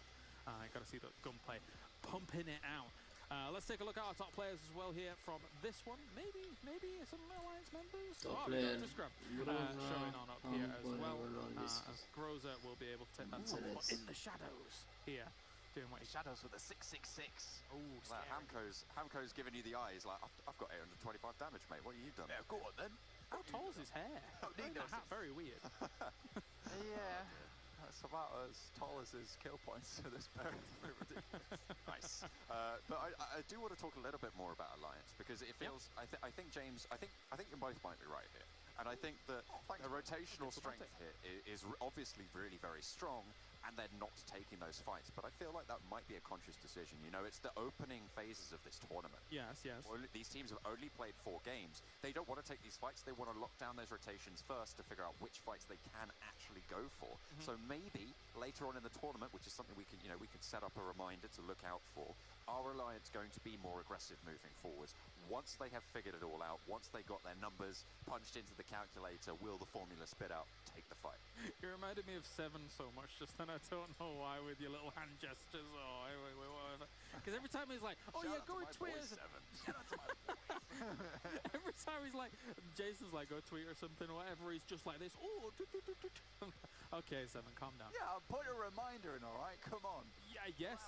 That's how you do it on your Nokia 3310, I guess. Anyway. The Nokia Palm, so I'm sorry. Where are we going? What was next? Top players for damage. Let's do that one. Get out of here, Plank.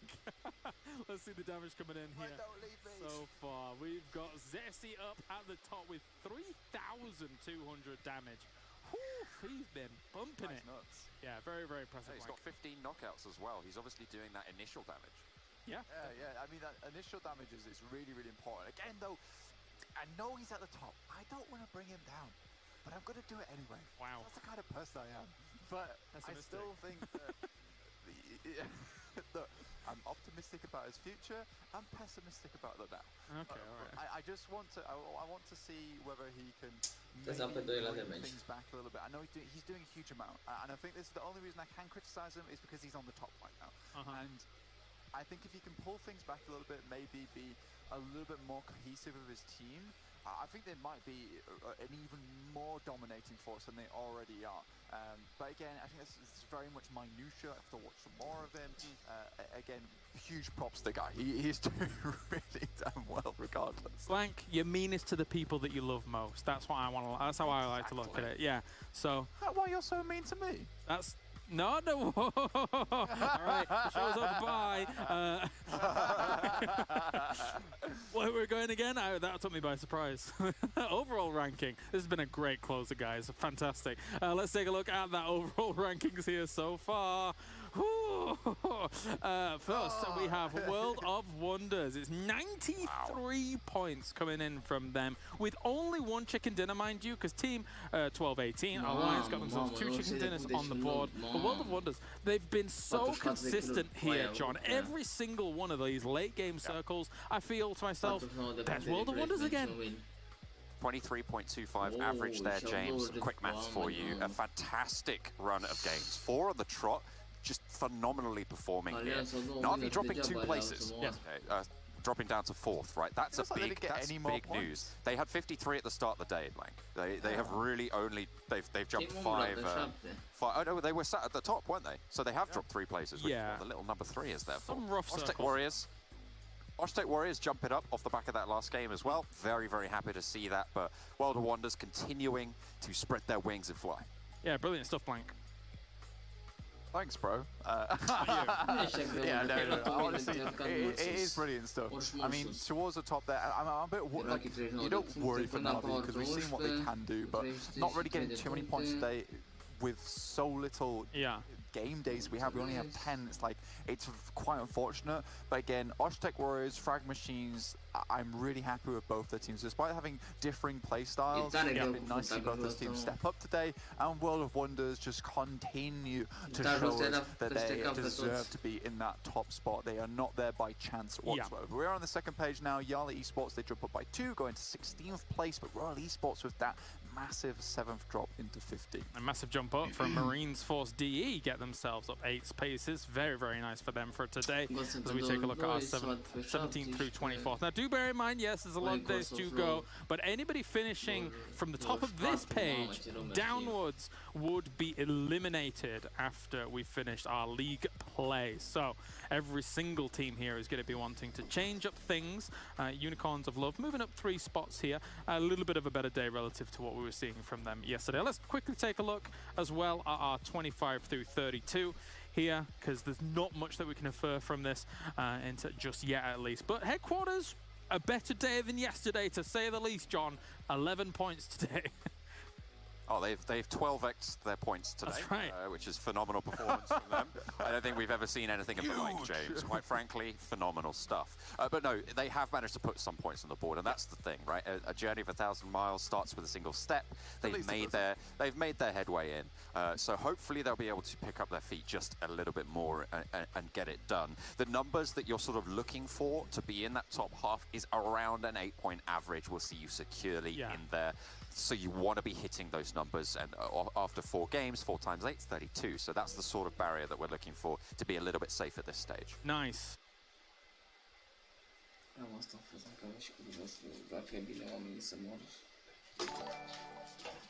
Ionuț, bine venit, te pup. Dacă ești pe Facebook, ai și pe YouTube.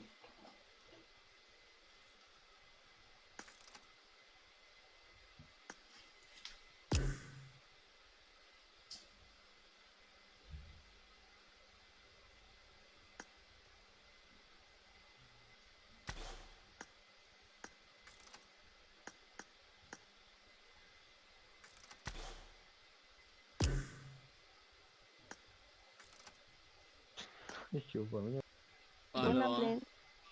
Bună, Elena. Nu joc, că i-am promis că joc la cartel. Ok. Vă Te pup. Pa. Pa.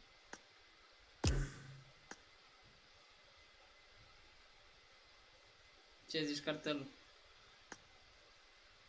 Oh, salut, salut. Ce le faci? Păi, am intrat și eu să mă joc un pic. Hello. Oh. Și la fel. Elena, hai să joci. Ok. Ok. Cu joc ca să moar, parcă așa au frumos. Da.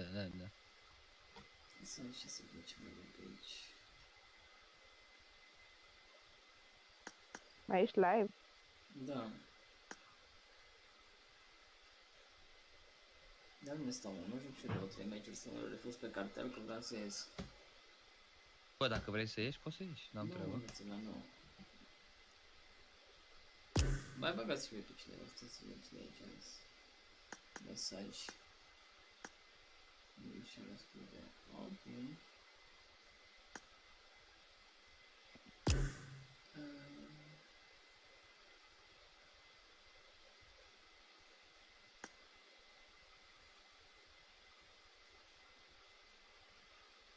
Nu mai am pe nimeni, mă băgați voi pe cineva mai. Nu, păi nici eu nu am, la mine toți se joc. O să-l bat pe eu. Da. Ok. Dacă vorbește pe să-l dau afară. Nu vorbesc.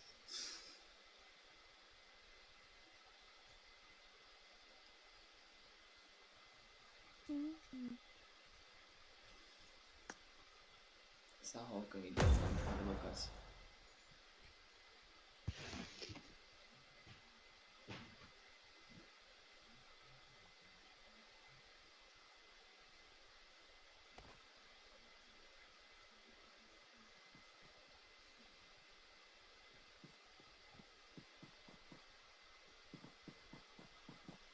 I need a weapon.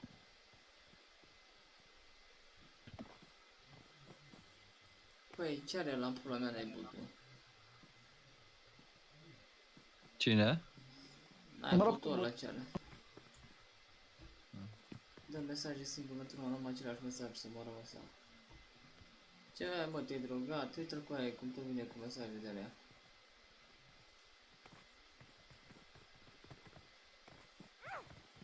Ba nu, așa văd eu, mă, că pe ăsta nu văd.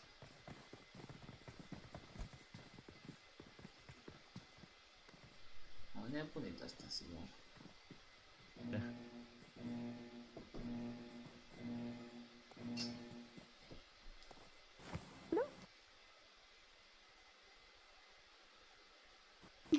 امك العادية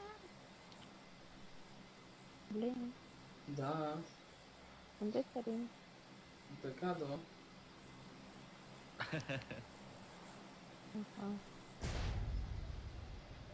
Vrei să sari tu pe harta asta la pecado? Taci, mă. Taci tu, nu-mi spui mie să eu tac eu, că nu tac. De ce să tac eu, taci tu. Te-am întrebat frumos. Sărim la bootcamp, știi doar că nu mai ești sari. Promit că meciul viitor merge la Bahan, aici, la Ban. Bine? Bine. Da.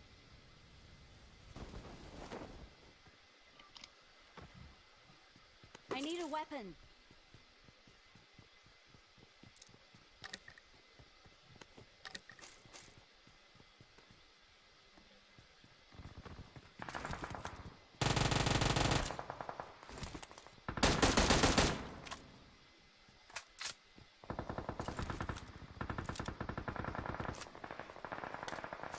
Aveți acum. Am decât SLR. Vreți să vă dau Un gloț a dat la în cap cu SLR-ul.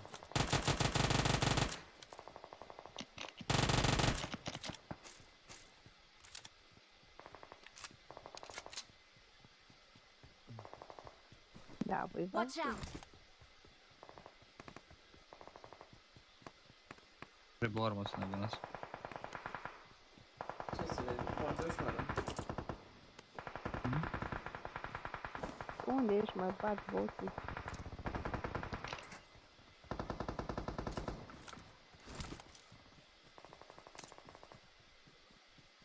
Uite, să-ți dau AKM. Stai așa, lasă că am găsit. Ok. Am găsit, mersi. Help! Eu, tu ai armă. Bună.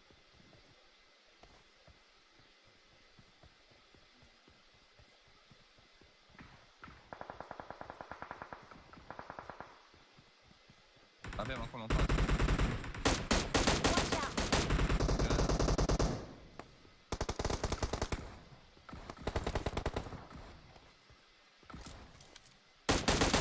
Eu am realizat acum că n-am găsit. Avem un Y. Și sus aici în fața mea.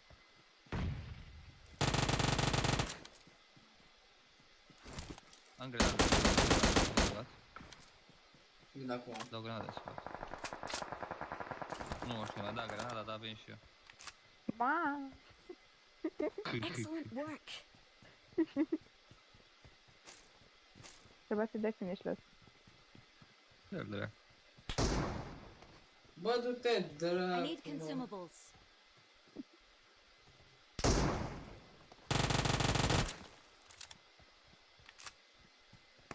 What the fuck are you doing, bro?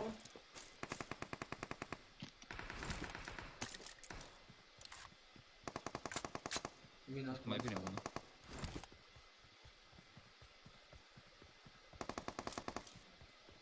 Mai sunt? Unul. La bote. Sorry de grenadă.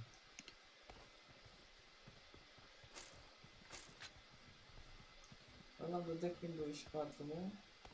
Da, mă, să bată cu 24 cu mine pe Y. Știu, mă, crede să mă asta. Am zis că poate face și el de TikTok-ul, parcă.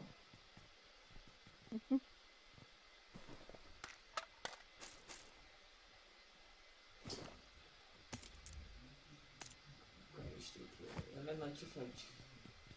Bine.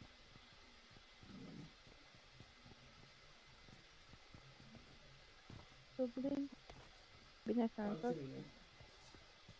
N-a făcut. Excellent work.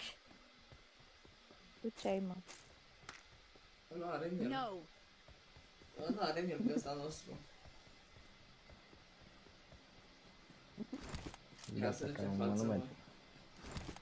Ia să duce bombardier în față, mă, să moară băieții lui dacă nu fi paleta. Pe locul ăsta. Da. Stai dracu în spate aici cu mine. Unde te duce în față? Nu face cu cine, ca boță, hă? Ce? Da, că după ea... Nu știi că eu glumesc. Mamă, stai că m-a făcut de tine dimineața. Ce-ai mai apucat și am făcut româri. Nu, vezi că ești obraznic, nu pentru asta ai cartelul și te și postezi, nu să vezi cât de bulangios. Nu, mai... De ce ți-o Nu iei știu dacă personal? am sau... Da, să vezi ce bulangios, să vezi că te și postezi. Da, eu mă pun microfonul. Eu am pus microfonul, m-am pus pe el, da. Au.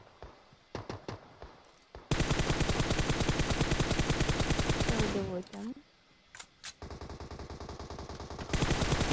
Ăla ce lume are. Prost.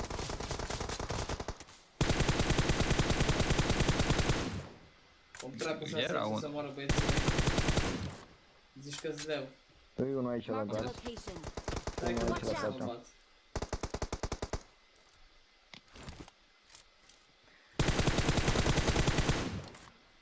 Ok, și la Mai unul gard. aici la gard. Mamă, ce grenadă mi-a dat pula mea. N-am cum să vin la chestia asta. A trecut în dreapta. De gen în partea asta altă la gard.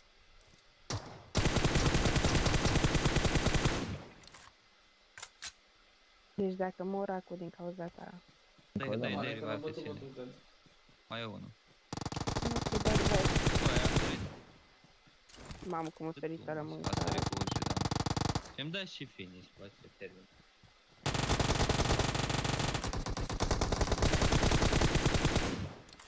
Ce ai făcut, mă? Am pus și aia. Vezi că ai unul în spate, Elena. Unde? Ai bot, la... Mi-ai furat botul? Plin. Nu. Să mor de tras în ea. Eu... Tot ce sombră, băi. Mi-ai furat botul. Să mor eu și... Să mor eu dacă ți l-a furat.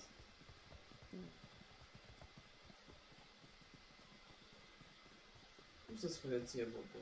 Ce-ai? I need consumables. Bă, pleacă de la cuții, dar nu rămân.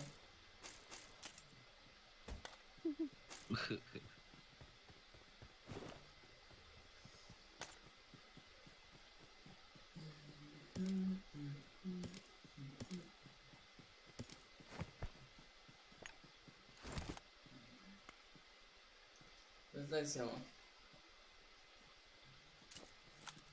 Ce? Nu mai nimic. Nu mai juca cu fraierul ăla, eu nu mai jucam. Ce lumea zice, bă, să mai juca cu fraierii? Nu, ce vrei să-ți fac eu să mor? Îți eu de vină că te fac ăștia? Lasă-mă.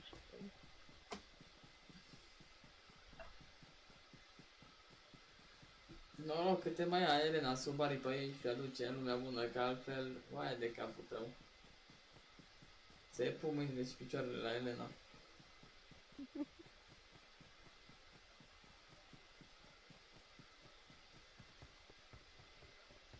Bă, mici. Ce, șefule? Bă, bootcamp, mamă, ce comit stai. M-a învățat Delia cu lui Vic. Tot în bootcamp am ajuns. Da.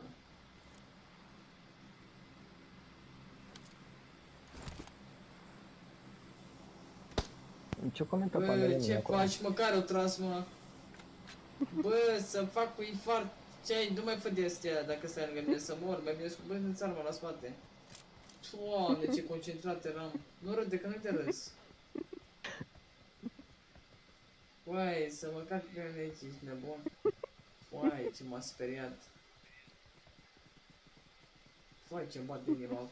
Foai, Elena, o băga mila și în... Vai, că nu merge Taci, nimic. mă.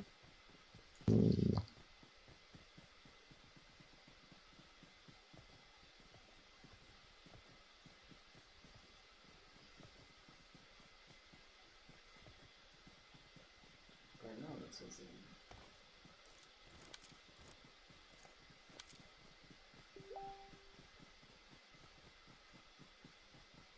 Ce mai eu?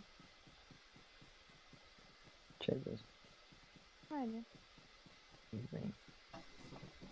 Ești cu bine de acolo, eu nu mai trebuie să vin. Unde-ți mă călc? Nu vezi că e în față.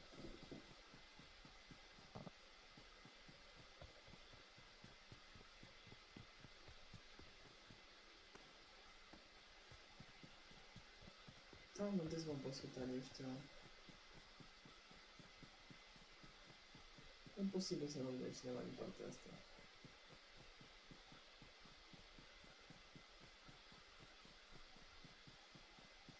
Ce apă?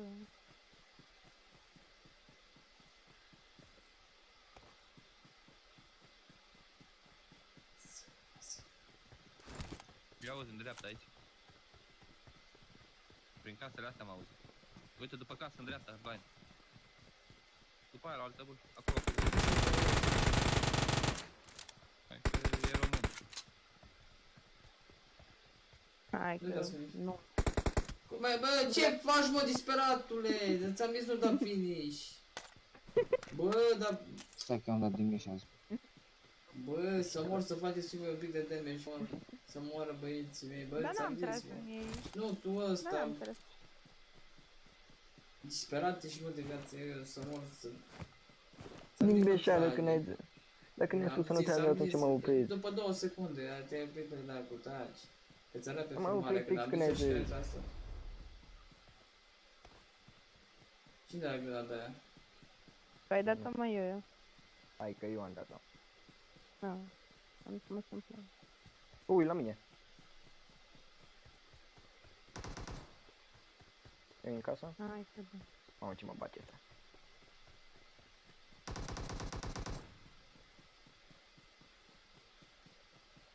Vorbeai și cu el dacă vrei. Unde-i? Asta nu-i român. Nu știu, era clar.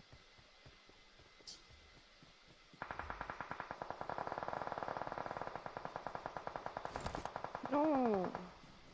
Mamă.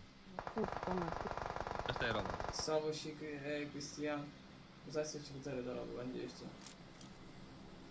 Ia, răzbună. Dă-mi Marc, unde-s? Unii la piața asta. Marked a location. Asta i-am Unii la văzut. piața Watch e out. acolo. Au, ce grenadă îmi dă.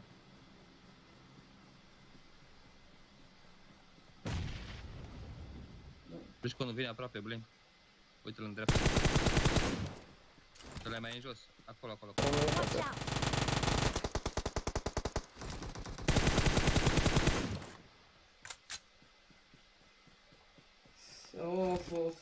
Of, de ce i-a dat finish la fată?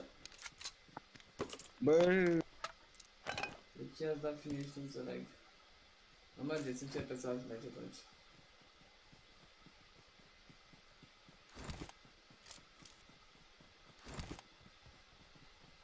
Te-am răzbunat, Elenu.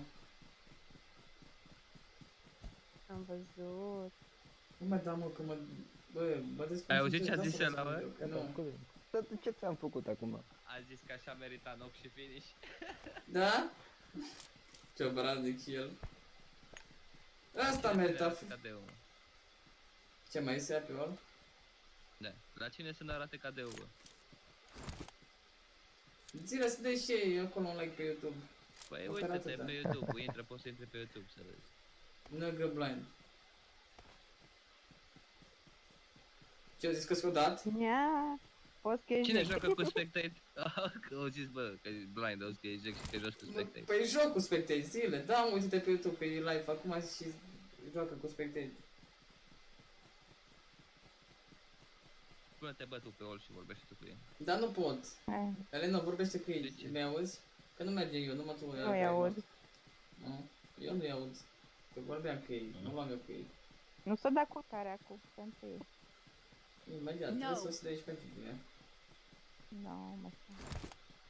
Hai că se Bă, dă. are, bă. E, tot pe ales, mă. Auzi că nu folosesc. E ironic. Nu are coduri pe bater. Nu stai și uite de pe el, hai, ceau. Unde? Unde? Vorbește, mă, mâncați.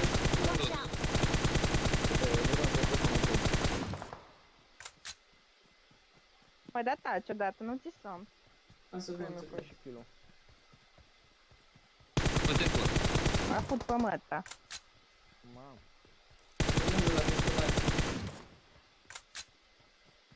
Nu știu Vlad, că ești Vlad.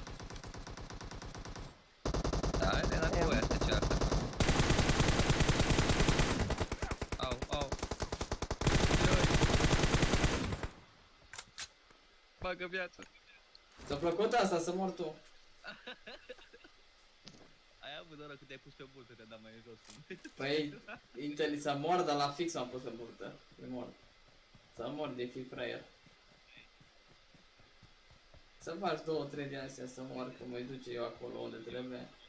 Că nu mă de astea vreau să fac să moară băieții mei. Dacă nu i-ar arunca în aer pe toți. Mă doare în pulă pe mine de placementul lor. Ai spus că e live ce în jur, mă. Păi las că eu am voie, tu ești fată, n-ai voie să fii nesimțită. Vreau să zic că ești nesimțită, dar știi și pe asta. Discriminare. Da, am vrut. Discriminare. Adevărat.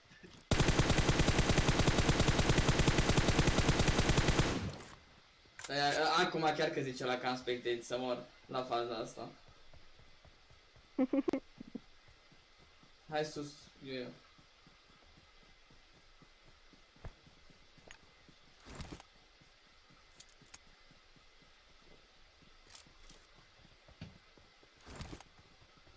Mai este ea pe ulele, nu? Nu. Nu cred. Săraci de ei. Nu mai sunt, nu mai vorbesc.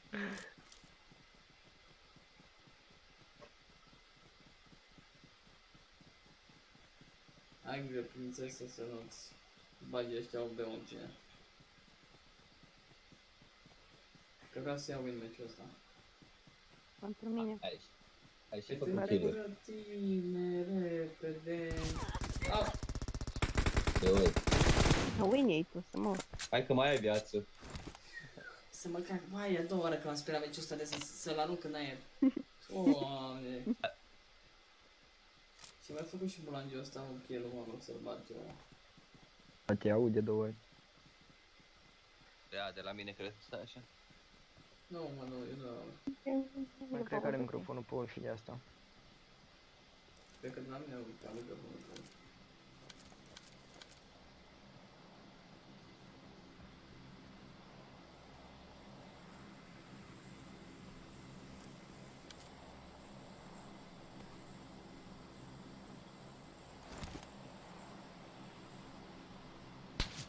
Uite, l-ai văzut, e jos. La piatră. Mai în stânga, bă. Lasă-mă, l-am văzut, mă.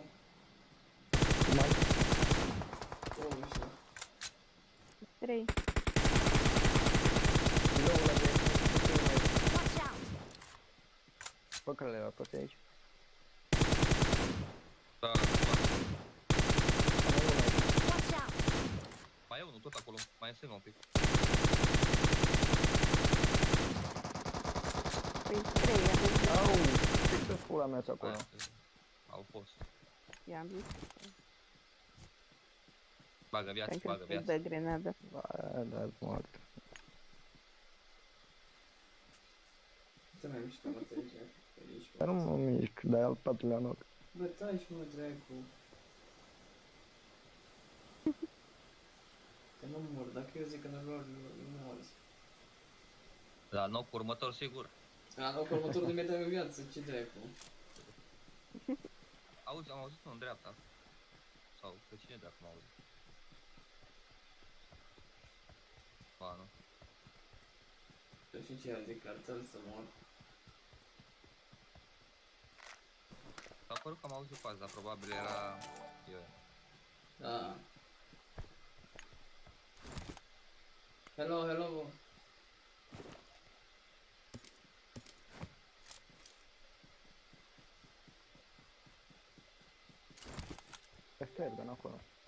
Watch out! Lasă Fergan, mă, tu stai aici. Cu mine. Mai sunt doi. Hit, below. Unde? La player, dar nu am putut marc. Stai că vin și eu în șapte. Când am scrie în privat. Dă marcă acolo. Că nu-ți văd la drum. Acum e la casă. A fi fugit. Au venit încoace acasă acum. Mamă, dar vezi că Da, e la colțul căsării. E, auzi. Nu zic să vă bateți de la distanță. A fost. Hai, mamă. Încă unul. Hello. Ia auzi, în bootcamp. Uite, bă, un glonț, dar bă să moară Jana, bă, dacă am mai văzut-o pe asta, mă. Hai că mă joc cu botul ăsta, mă, să moară Jana, că face ceva pe hartă, mă, cu aia bat toată harta și îmi fură 16 kill-uri să mor. În loc să fac kill-uri multe. Doamne, și el se mai dă la leu, mă.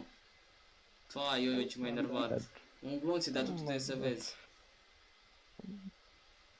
Un glonț i-a dat să moară bărbații lui, bă. GG, mă.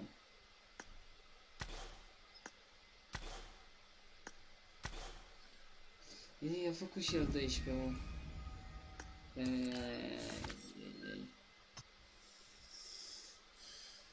Probabil? Nu.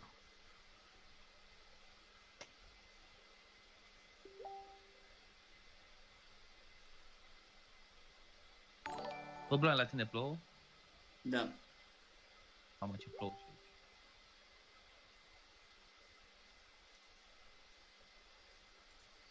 Bravo, e. Ai un os. Să faci ciudă, mi-a dat la loc și finish, bă. Asta Pandu a spus asta. Ce zici, mă? Pandu a spus gluma asta. Nu, mă. Nu, că te înjur. Nu mai te scurcat de ăla, mă, că am zis că vreau să fac și eu 6. Nu-mi zice cum fac să scap de casca asta din cap să-mi pun eu ce vrem. Nu știu. Asta.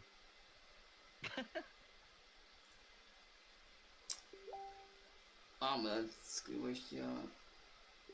Nu, bă, mă. Să închid și eu messengerul ăla.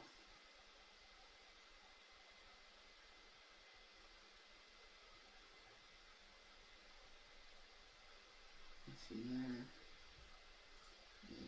Stai așa o secundă. Să văd ceva... Ok...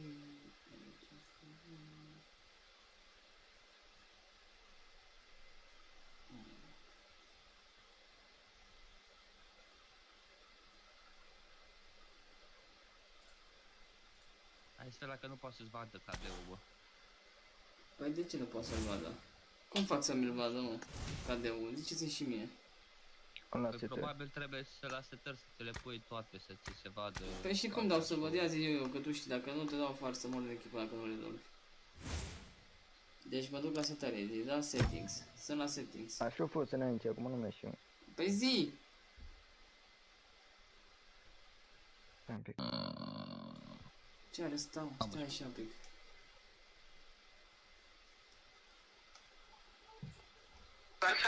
Cred că e la outfit acolo, nu? Nu, stai, e o proastă. Băi, mi se vede asta, nu știu de ce e așa. Vezi că scrie acolo, am luat un spectator, Bă, trebuie să nu stai ciucă. informațiune acolo. What the fuck, băi, mi se vede sărăcia asta, nu știu ce e așa. Gata, stai.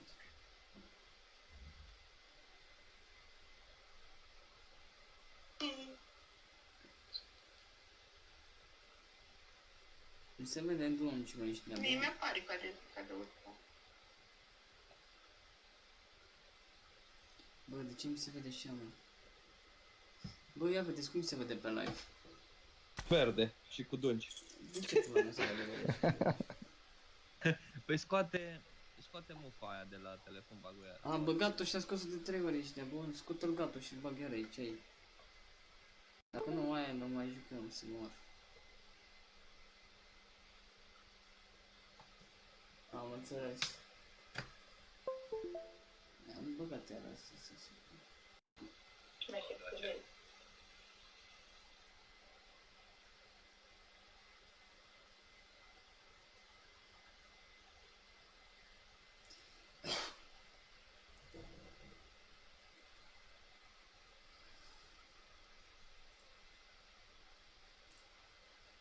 Hai că dăm cauciucul vostru. Stai să văd de game capture.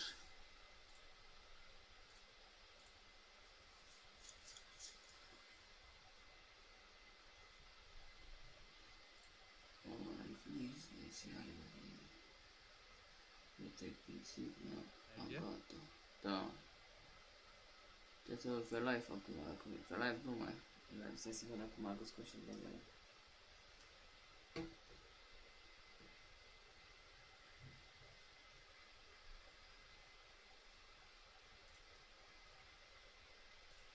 Mă auzi?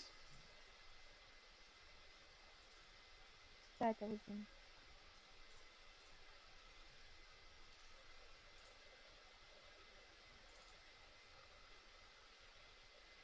Nu vreau să merg pe live.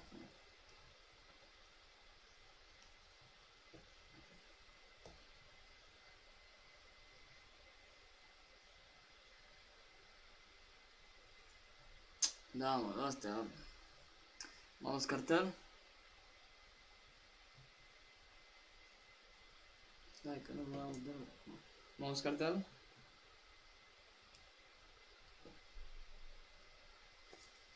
Bă, mă auziți? Nu. Eu ies, mă, mai joc, că văd că nu mai e mereu asta.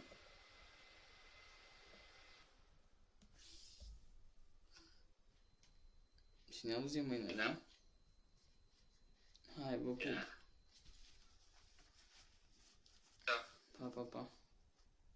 Vă pup, vă văd în momentul ăsta, așa că ne auzim. Vă pup și vă iubesc. Vă mulțumesc de like-uri, share-uri și subscribe.